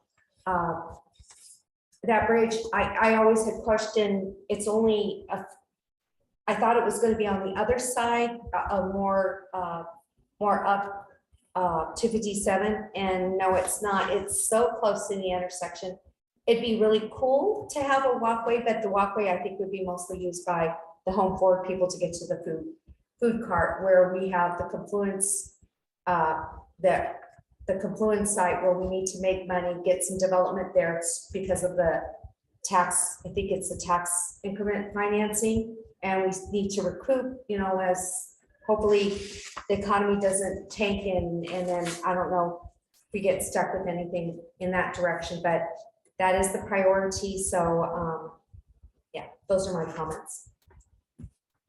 Yeah, this is Twyla. I just clarifying question, because when I looked at this objective, or this plan for the bridge, I was trying to figure out the objective of it. Was it to connect those two, or was it to improve safety, or was it part of both of those? Because when I thought about it, it was more of like, oh, that's kind of a dangerous intersection and people want to walk across. And so I'm wondering if one of the objectives was safety. Are there other ideas on how we could do that without the bridge? Because that safety piece I'm seeing a lot of people even outside here parking to walk across there and to get to the food carts. Yeah. Okay. Because it was full when we came in today. I was like, wow. And so I do think there's a safety factor that we probably need to think about. Other things we might do instead of the bridge, if that's where the group feels, to increase safety at that crossing there. Okay. This is Heidi. So I was asking Dave to show me on the map what he was talking about, and I missed, where is the additional parking proposed to be? Is it on the food cart side or on the home forward side? Where right now it's just like a empty swath of land. Is that, I don't know where else it would be, but. So why couldn't we have parking on this side, the police side? On which side? Sorry. Right here where we are, basically. Like, is there just isn't enough room to have any parking on this side? Sorry, I'm trying to visualize on the home forward side. Yeah, like behind Clyde Pantry. It was just, I don't know. Anyway, I hear Dave's point. I hear everybody's points about, I think the 257s, if you're traveling up or down 257 to use the bridge is not practical. Agreed. But what about, you know, like if Twyla wants to go to the food carts, it'd be so awesome for you to just be able to walk over the bridge. So there's like, I mean, there's a lot of people that live on the hill.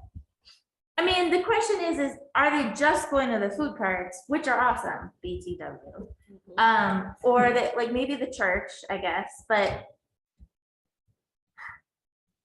I guess I will have to agree that if we have to make a decision between one or the other, if it's a decision, then the URA site or the confluence gets priority, but it would still be really nice. So just to jump in real quick on some of this is was able to pull up, here's the town center plan. There are, I'll kind of bounce back and forth real quick there. So this is site 6 on the west side of the 257th where the food cart pod is. This is site 7 on the east side where I believe the home forward site development is. And the town center plan has parking facilities on both site 6 and site 7. Oh, okay. Site 6 shows satellite overflow. It's a little itty bitty there, but satellite overflow parking for downtown employees or events. And site 7 says satellite parking for downtown overflow events or commuters by transit. So it's a little bit of both. And I don't think if you're thinking about trade-offs between the two and whether or not it's appropriate, I think the idea is to have it at both. Yeah. This is Diane. Can you show that 6 and 7 map again? Okay, I understand a little bit of both, but when I was talking, I'm just saying that section 6 will only be used for food cart. And now that I'm thinking about it, if we have the bridge, they will also use downtown Troutdale parking, which we already are limited in, to use the bridge to get to the food cart. So yeah, that either way, it appears to be an issue. And then I'll mention again that the city is interested in evaluating parking conditions further as likely as part of a separate planning process, focused in on downtown and how some of these satellite lots are interconnected with downtown. I mean, I'm looking at this map and Diane's idea about Harvest Church parking lot. I mean, how many times a week do they fill that? And that's connected by a sidewalk. Could we rent their parking lot? I don't know. It's just, they could rent it. Yeah, right. A quick question. Is the 6 site, is that the kind of empty space that's next to the gas station? Is that what I'm seeing here? Is that making sense? On the little map where it had the 6 and the 7, is that 6 that little empty? There's that really big empty space there on the corner. It's it's this space right here where the food cart Okay. would be. Because they're okay. Gas station 5, right? Yeah. The gas station is 5. Okay, so that's that little empty space. Okay, I thought that was privately owned for some reason.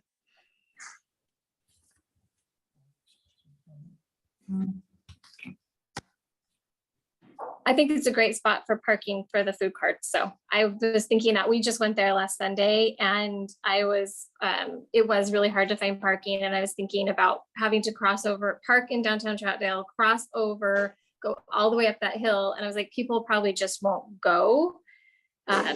Or could potentially not go because that seems like it's kind of a bit of a hike, but just parking lower and walking up the hill seemed like it made a lot more sense. So I think that's probably, it makes a lot of sense to me, just being down there and walking around.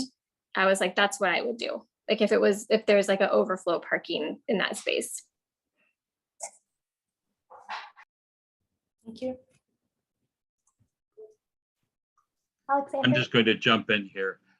This is Alexander Lumiere. I'm looking at the map and I know that what I think is 3 on the other side of 257 and Halsey is like low rent Stonehenge right now with a bunch of construction blocks there. And that seems to me to be an opportunity to build a ramp to it and then build a ramp, a short ramp from there to the bridge and increase the parking to the food carts, increase the opportunity to get to the bridge and for pedestrians and for biking. And also, it seems to me that there is an opportunity in 7 and maybe even 8 to find parking. I believe it just seemed to me by being at the food carts that we have an opportunity to pull people back and forth from the very downtown center of the town to a more westerly direction and then back down to downtown. The food carts are popular and I hate to see an opportunity for cyclists who are coming through not to stop there. I hate to see an opportunity for people coming west through town not to go across the bridge and stop at the food carts. And I access to both sides of town. 3, to my way of thinking, is not used at all. I like the idea of the church. I think they only have a Sunday thing going. So I hear David's quest for access from 257th, but it seems that we could also get a ramp, a small ramp off 257th up to the bridge if you're coming from the freeway. And if you're coming down 257th toward Halsey from Gresham, could build a slight, cheap ramp from 257th onto the bridge to get access to either downtown Troutdale or the food carts. It's my 2 cents. I think the bridge is a great idea, in case that isn't clear. Thank you. Anyone else?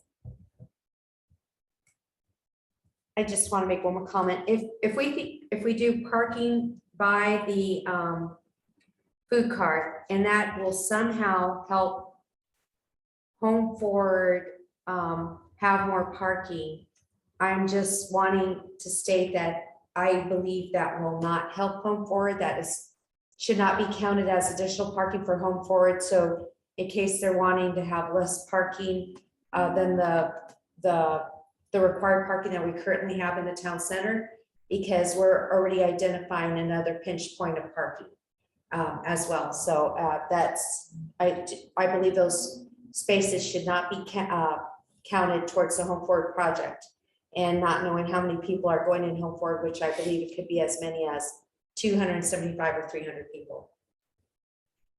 Where does it say that those are linked?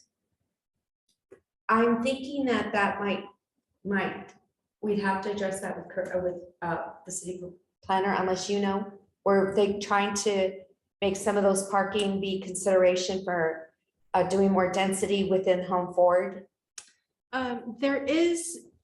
The idea has been discussed that if there is a pedestrian bridge, that's if there was a need for more parking for Home Forward, that some of it could be on the other side of the bridge where the food cart site is. However, Home Forward has had a pre-application but they have not submitted their application yet. So there's nothing is binding. So I guess I will say that idea has been proposed, but it's not necessarily part of that project. Okay, so if it's an idea, do they already have a conceptual plan for the building itself and units? There has been a number of different site layouts. Okay, oh, there's a number of different ones. So it would be this, we get the bridge and we get to count that parking, and this, we don't get the bridge and then we have to lessen the amount if we don't get a variance on the parking, current parking standard. There are a few varieties of parking layouts that have been proposed. I don't remember if those were the exact two different scenarios. There was another scenario using 4th Street. It's so preliminary that I can't really convey yet. It's going to still continue to change. Thank you. Great. If we move on to the next slide, we can talk briefly about the next one again, about the equity analysis framework and the EV policies and updates. We go to the next slide. Great. So this map should look familiar. It was in the memo, the first memo, and I think in our first PowerPoint, and now it's in the second memo. So this is Metro's regional transportation plans equity focus area map. So Metro has a definition for what an equity focus area is, and it's based on the populations of people of color, people with low English proficiencies, and people in poverty. And so this map is showing where in Troutdale Metro is considering as an equity focus area. And so currently the transportation system plan has what's called action plans by mode, so by walking, by biking, by transit, etc. And it basically outlines projects that, based on available funding, would likely be a priority for the next 20 years. And so we're proposing that to incorporate equity, we verify and check to make sure that those action plans have a proportional, equitable share of projects within and supporting access to the equity focus areas. So it'll be first an inventory comparing how many projects are inside and outside of the equity focus areas. And then if there is a discrepancy in that, then we would evaluate and incorporate more of the projects from the equity focus areas into the action plans to make sure that we're not under providing projects in areas that have been historically underrepresented with respect to transportation. So just trying to make sure that those people are getting an equitable share. People living in these areas are getting an equitable share of projects. And so, yeah, I guess we're just looking to see if this approach to including the equity focus areas aligns with what you all expect, or if yeah, there's any questions or other options that you'd like us to explore when we're considering the equity analysis framework and making sure equity is a priority in this plan.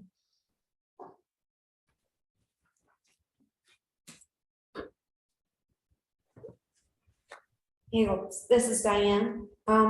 What does that with that overlay? What are they expecting? Like, let's say I'm a person that I'm of color. What is afforded to me through this plan? What does that mean? I think rather than focusing on an individual, it's really the Metro's focus is on the areas that are historically underserved. So where there's high populations of people who haven't been getting the same projects where they live and where they work. Or the idea is that providing more projects in those areas is able to help kind of bridge that gap where people haven't traditionally been served by these plans and by these projects, and making sure that that people living in areas where there's that are identified as equity focus areas by Metro are able to have improved access to walking, biking, transit, driving, parking, all the different types of projects that are being included, and that their projects are not lagging behind projects in areas where people have historically been seeing all of the projects, if that makes sense.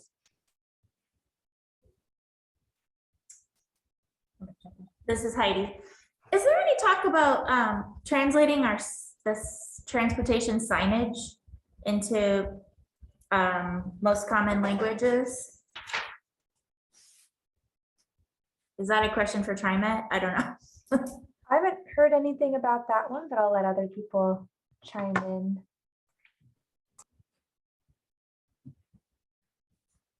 I mean,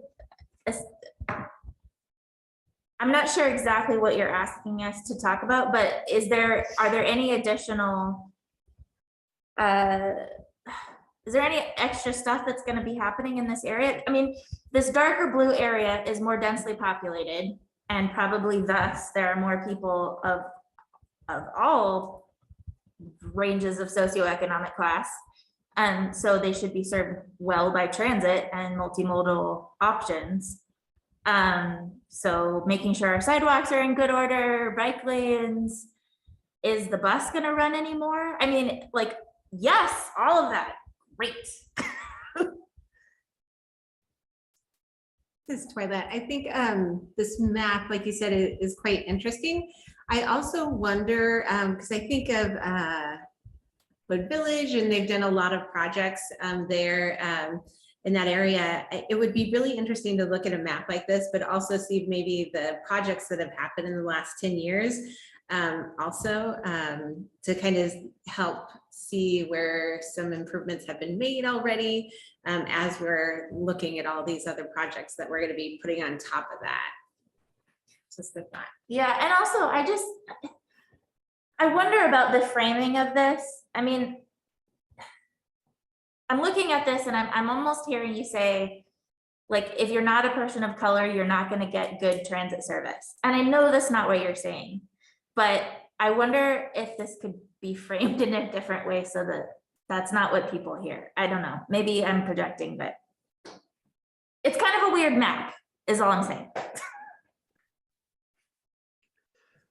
Not to overly simplify it, but I think what our intention is with this map is when we're going about incorporating the projects from the town center plan into the TSP, and we're sort of shuffling the deck on what's in the master plans and what's in the action plans, that one of the criteria we're going to use as a basis for which ones go where is going to be equity. At least that was something that we decided on pretty early as part of this process.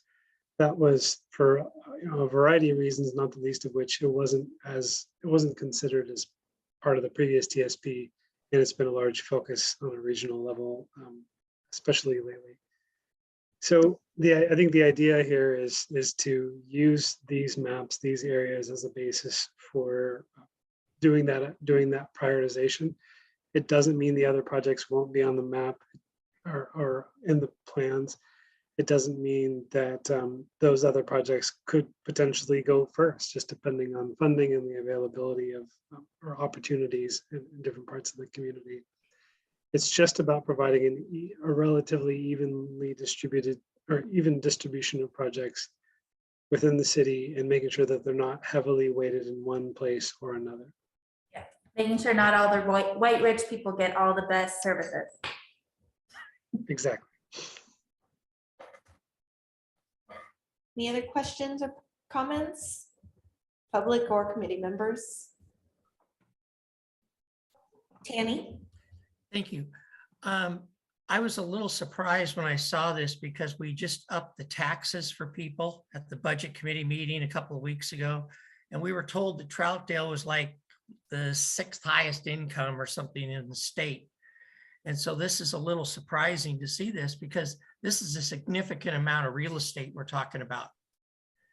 And I'm just wondering what the overall plan would be with TriMet to get better service in there.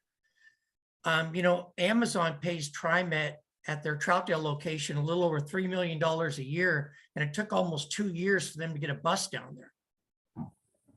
So I'm just kind of wondering, and the street configuration, when we're talking about possibly making Buxton a golf cart road, how is this all going to work with TriMet? And a question for Matt would be, what data figures did you use on your recommendations? Were they 2040? I don't know if I follow the question. Which recommendations are you referring to? For the plans, you know, your traffic analysis, I think the one that we did previous was to 2040.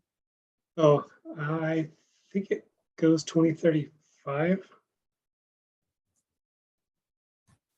Yeah.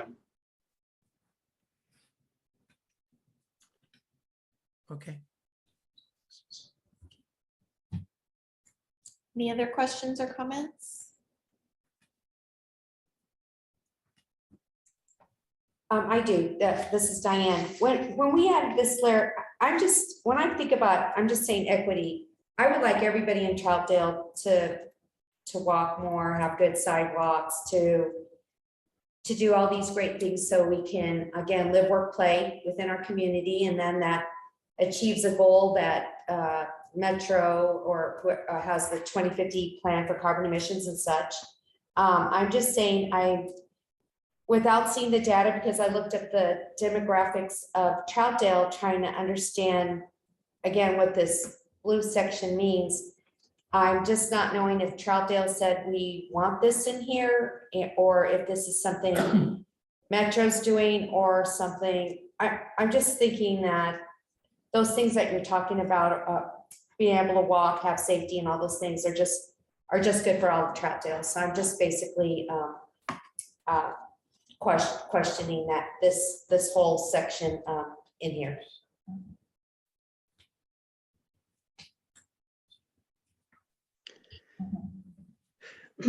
It might be that it's after 9 o'clock, but I think I'm having a hard time following along with the discussion. I would want to separate the discussion about TriMet and TriMet providing service to this area from the rest of what we're trying to talk about. We don't have unfortunately that much influence over how TriMet provides service in this area. So I'd really, as far as this slide goes, and again, incorporating this into our evaluation is really just intended to make sure we have an even distribution of projects that are maybe inside of this area and like this part of town aren't more heavily weighted or aren't more like within the action plan than projects on these other parts of town. It has very, although I can't say this, I was going to say it wouldn't necessarily influence how we transportation professionals would view access. Like we would recognize that access would be needed sort of across the board and throughout the community, regardless of these areas. It would just simply be made to make sure that there's an even distribution of projects. Thank you, I appreciate that, because when I'm looking at this, I'm just thinking, if we just go with apartments and density and providing more services, then to me, that would make more sense. I'm just saying that, thank you. I'm just going to jump in here and say I'm not really sure how to evaluate this slide, but I love that it's in our periphery. And I think that what is important is that it's always in our periphery. And when something comes up, we have this information to evaluate the next project to make everybody feel welcome, invited, and comfortable. So I love this slide, even though I don't know how to evaluate.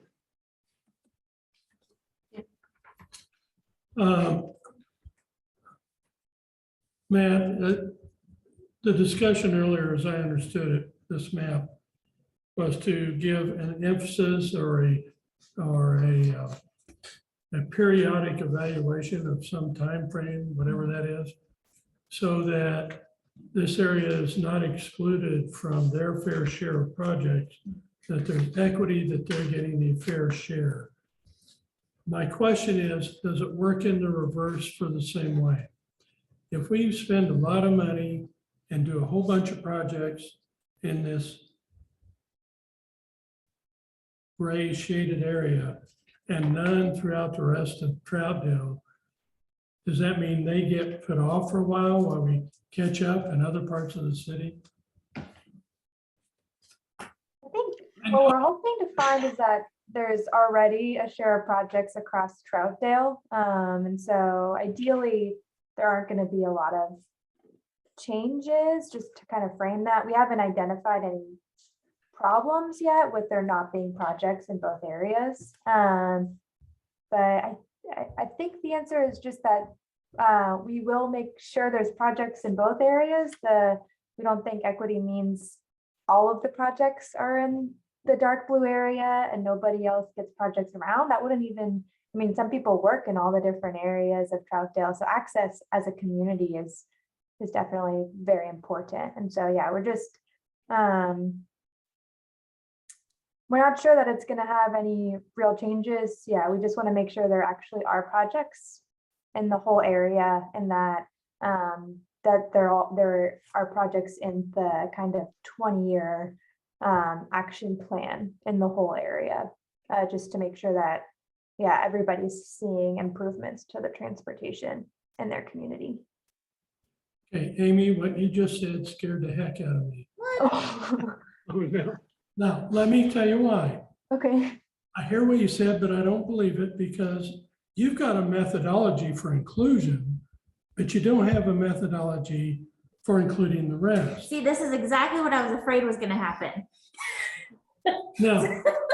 Now, you say that, you know, we're gonna make sure there's projects everywhere, but I don't agree with you that couldn't happen, because I see a very real scenario where a whole bunch of money gets spent on the Halsey corridor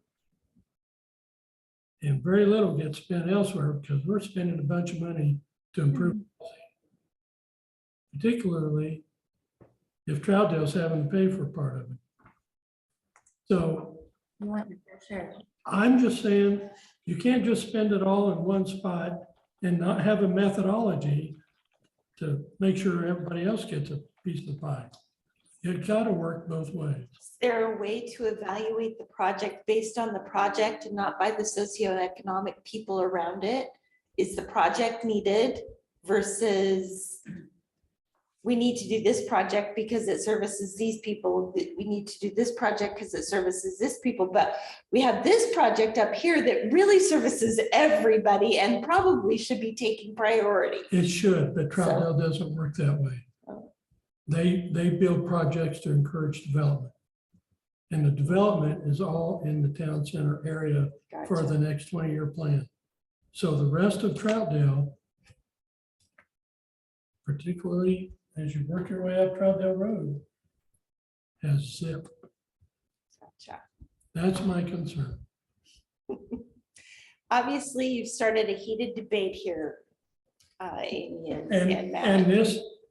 And although I agree with what the intent of this is, the reality of how we work here is not good. So I don't like this being one way. Great.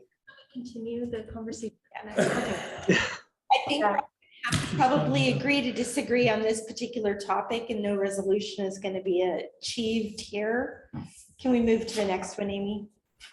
Yeah, thank you. And we definitely are taking notes on all of these concerns. I think it's really important to make sure that you all do voice your concerns. And I think we've really heard that we want to make sure that the areas that are not highlighted in blue are still really included and have action plans and important projects. And we also heard that there is an importance on what the project is and not just where the project is. And so I think I really appreciate you guys bringing those up. And I think this will definitely probably end up being a topic at the next meeting, again, just to make sure that you feel that we were able to address those appropriately.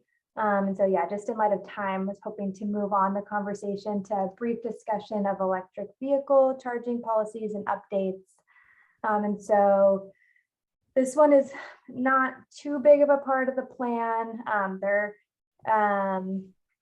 are the Climate Friendly and Equitable Communities, CFEC rulemaking from ODOT calls for just providing opportunities for electric vehicle charging in the future. So in some cases, that's implementing the charging. In other cases, it's just providing the conduit so that charging can be added in the future. And so I guess that might ease concerns that were identified earlier about the grid itself being able to support the electric vehicle charging. So kind of when we're thinking about implementing this infrastructure in the long term, we don't jump straight from like only 6 electric vehicle charging stations, which we have now, to having them all the way across the grid without thinking through those logistics. And so it's kind of a more piecemeal incremental. How can we make it possible to add the electric vehicle charging, and then really just move forward to where industry is going. And so the plan suggests adding the stations or conduits, so like the pipes to put in the charging, to support the future addition in the opportunity sites that have parking or that have residential development, and then amending the comprehensive plan to be more consistent with the CFEC rulemaking, so that the comprehensive plan has policies about providing electric vehicle charging in the future. And it doesn't get a lot more specific than that. It's just really helping to make sure that the conversation is continued. And then we'll open that up for discussion and just mention that the last item on the agenda is to say that we want you guys to review and provide comments on memo 1 by May 11th. So you have a whole nother week to provide any additional feedback you have or thoughts that you feel like you didn't have the opportunity to voice in the meeting today, or just any clarifications. And then the next meeting will be June 1st, and it's no longer tentative. I think we are on the agenda for that item. So we'll all look forward to hearing back from you. Oh yes, memo 2. We'll look forward to hearing back from you again on June 1st. So were there any questions or comments on the electric vehicle approach or the timeline for providing comments, or any last outstanding items you guys want to talk about before we wrap up our discussion? David? Thank you. I like the idea of having charging stations. I'm confused by the locations. For example, why are there no stations proposed on the frontage road where there's actual vehicles?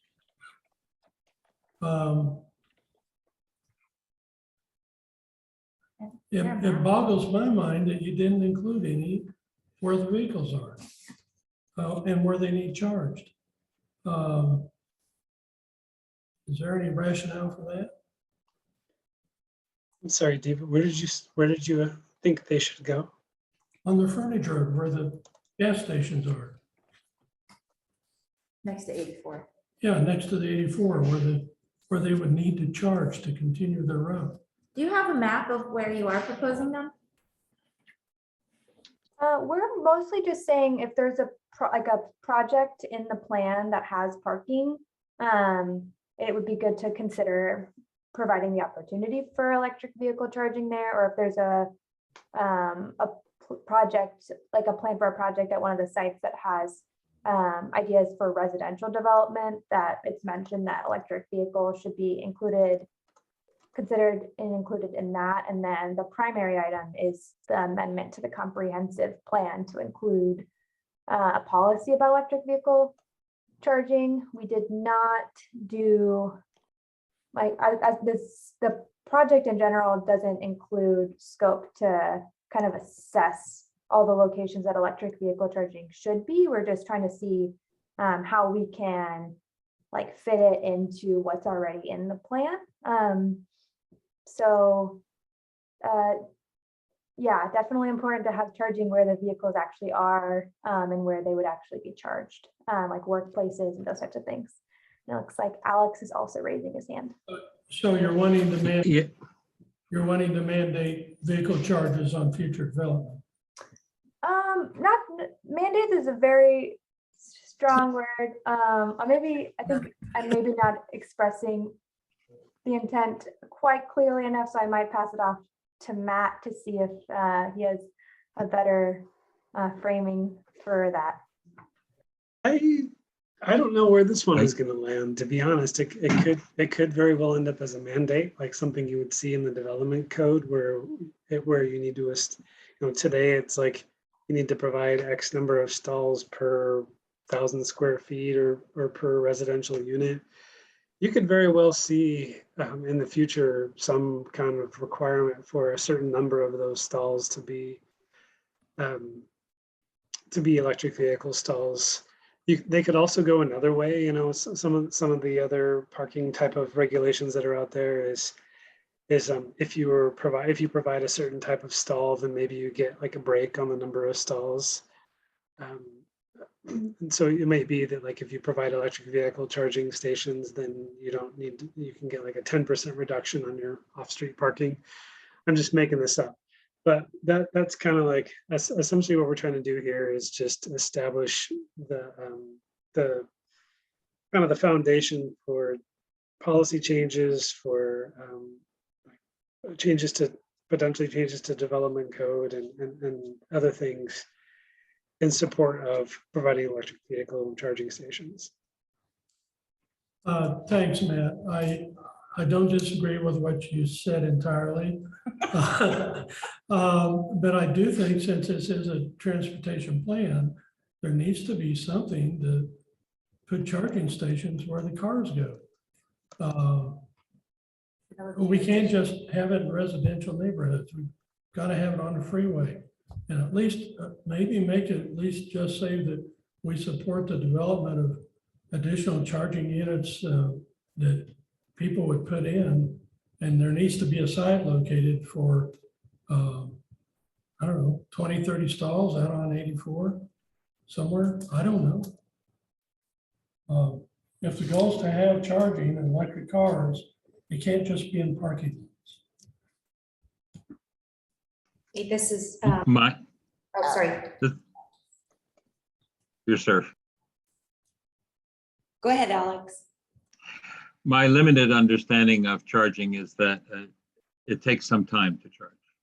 So why not have people charge their cars in downtown Troutdale, walk around, get a sarsaparilla and a cucumber sandwich instead of sitting down by Love's and watching the truckers go in and out. So it makes more sense to get people in town for the amount of time that they have to have their cars charged. Thank you. This is Diane. I'm in saying that the rule proposes new housing and mixed-use development would include electrical conduit at 50% of the spots. So it sounds like it's a proposal at this point. I'm just interested in knowing at some time to offer the conduit, what the cost is for the development, or if there is some funding that is available through the state if they're wanting more, less carbon emissions and clean energy, if there's money for that as well. I'm just not knowing if there's an apartment complex that go in, what would that cost be if Troutdale was adopting a 50% of spots having the electrical conduit. Can I ask a follow-up question to Diane? Are you saying you're worried about it limiting housing development? I just don't know what the cost is to make it not feasible to build, let's say we need more apartments or whatever it is, to see what that would be. I'm looking at the Tesla parking, electrical charging at the factory outlet and not seeing people parking there. I'm just not knowing what that trend would be and the availability of electricity as well. So I'm just always as well thinking about the person that is doing the development to not, for it to not be cost effective, encumbrant to do the development, or if there is monies available, if they choose to do so. So it just sounds like, at this time, it just sounds like it's a conversation. Is that correct? Yes. All right. Any follow-up questions or comments for Amy and Matt?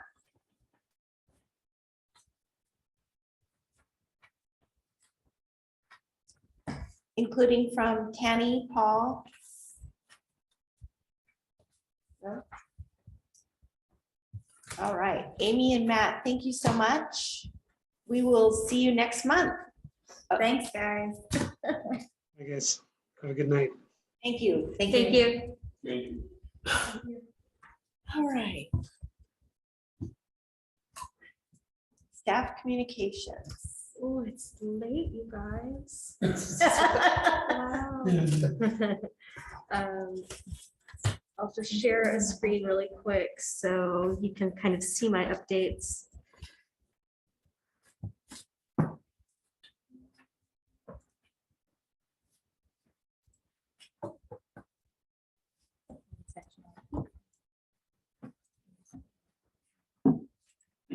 No, not just.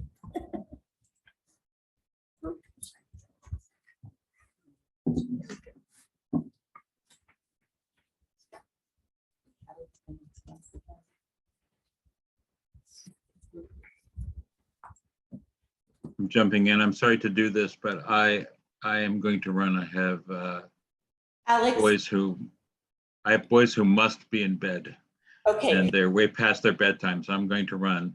It was a great discussion. I thank the presenters and also Sandy Glantz for showing up and hanging out. Anyway, thank you. I will see you next month. Have a great month. Shelley's trying to tell you something. Alexander, before you leave, before we start losing people because of how late it is, be forewarned, next month, we have transportation plan. We have to get the stipend issue resolved next month. And I think June 1st is elections. Am I wrong? I don't know. I think Oh, it's For really? new officers? No, we go through June Through 30th. June? Through June 30th. Through June 30th. So July elections. Okay, great. So we only still have the two, but it's gonna be a later night than this. Okay, I'll warn them. Just be forewarned. We'll order pizza. I'm sure they won't complain. Take some water, Anyway, thank you all. have a bathroom break in between or something. The city should order us pizza. Yes, thank you so much. Take care, everyone. extra sauce, please. All right, sorry, Alex, you can go now. I just wanted to make sure that you were aware. Good night, thank you. Thank you. Have a good night. Okay, I just wanted to tell you that First Friday is this week, and we'll have a thank you for everyone that volunteered at the table. I'm really looking forward to it. I'll see you there, and if you're not volunteering, hopefully we see you coming and enjoy First Friday. If you want to volunteer in a different capacity, Kimberly Carl is looking for volunteers to run shuttle stops, vendor check-in, and you can contact Kimberly. I can help put you in touch if you need to. Multnomah County Bicycle and Pedestrian Citizen Advisory Committee is recruiting right now. They're looking for somebody that lives, works, especially in the Troutdale area, Fairview, Wood Village. If you know people that would like to join this committee, please spread the word. It would be really nice to have a representative from our community on that. We do have committee recruitment. We'll talk about it at First Friday. We have 4 seats opening up here. I really hope you're re-upping if you are able to. And there are many other committees that have openings as well. I have a handout there so you can take one and please give it to people that you know or consider the committees yourself. As a thank you to volunteers, please mark your calendar for June 29th at 6:30. There's going to be an ice cream social for all city volunteers, past and present, whether you volunteered at an event or you serve on a committee. We'll all be getting together. I'd love to see you there. Marley, our economic planner, is working on a branding video for the Confluence area. She's looking for some people that would like to be in the video. She's looking for a family with children, probably under 16, an avid fisher, maybe a father and son, she was suggesting, a rock climbing couple. Those are activities that you do or you know people, spread the word. We'd like to have people you in this promotional video. So Gateway to the Gorge Visitor Center is had their grand opening and they will be open, I think, starting on the 19th. If you are going into the gorge or you know people are going into the gorge, you can get a day permit there, a day of parking pass there. And you can also pick up the Sasquatch shuttle there. And then just lastly, June 3rd, as Chairman has pointed out, we do have a packed agenda. We'll do Tech Memo 3 from Kittleson and Associates. And it should be June 1st. It should be, yes. Next meeting is June 1st. I apologize for the typo. Future meetings, we are working on going toward the 90% complete designs for the Sandy Riverfront Trail. I expect to have outreach materials for that in the summer or early fall. I can bring that to our group to present on that and get feedback. Also looking at having that at the last First Friday of the season. We can in the future still invite Rebecca Sanchez to present to us. We also have an opportunity if we are interested to hear a guest presentation on the I-205 proposed tolling. For the guest presentation on the I-205 tolling, the presentation, does it provide any opportunity to influence? Yes, they are looking for public comment, but I can, Okay. depending on when we have it, would be that's the type of comments that they would be able to incorporate. Gotcha. Depending, so certainly not June, but we can look later in the summer if that's of interest. Yeah, definitely. Maybe not for June. people that are commuting, you might be interested, but Yeah. it might feel far away. Maybe we aren't interested. So, Yeah. All right. let me know if you'd like me to organize it, and I can. Okay. Is anybody? I'm interested. You're interested? Okay. I am too. You are? Okay. All right. All right. Is that it? That's everything. Yeah. All right. Committee member comments. Let's start. Twyla. Oh, I just thankful for the wonderful presentations and good discussion, and that's it. Let's take good time. Thank you. David? My apologies to my fellow committee members. Obviously, I have a lot of passion about some of these issues where I think the livability of Troutdale will be impacted. It's important to me. So thank you for your indulgence. Never apologize for passion. It's good to see everybody. It's nice to be in person, see some people in person. And see you all next month. Gee, I don't have anything, just nice to see flowers popping up in Troutdale, and congratulations to the food cart. Thank you from Melissa and Shelley running a good meeting along with Kettleson, is that their name? Yeah, so it's been a good night, thank you. All right, go ahead, Chris.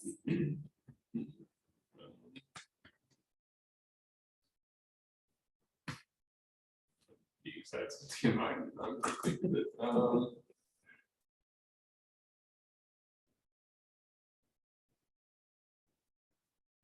Yes, so I'll just say thank you for a good meeting, and I hope I'll be prepared for the next one since we have two big things to tackle.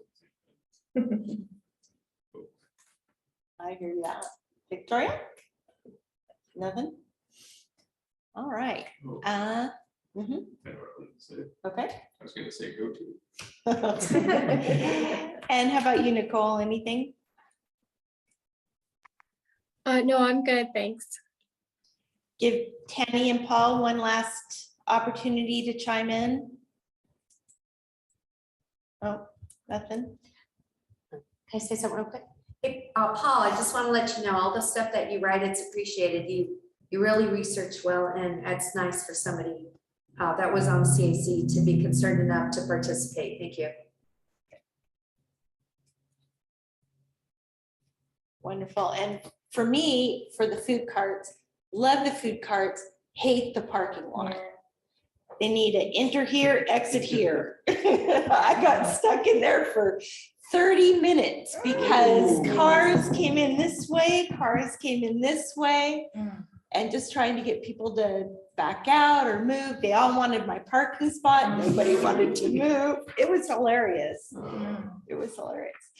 All right. I have nothing further to add except great presentation, wonderful meeting. Next month is going to be busy. If y'all have any suggestions, I'm happy. Paul, we have your public comment from the packet today. We're going to include that in next month's, if that's okay with you, just because this topic wasn't really discussed this week.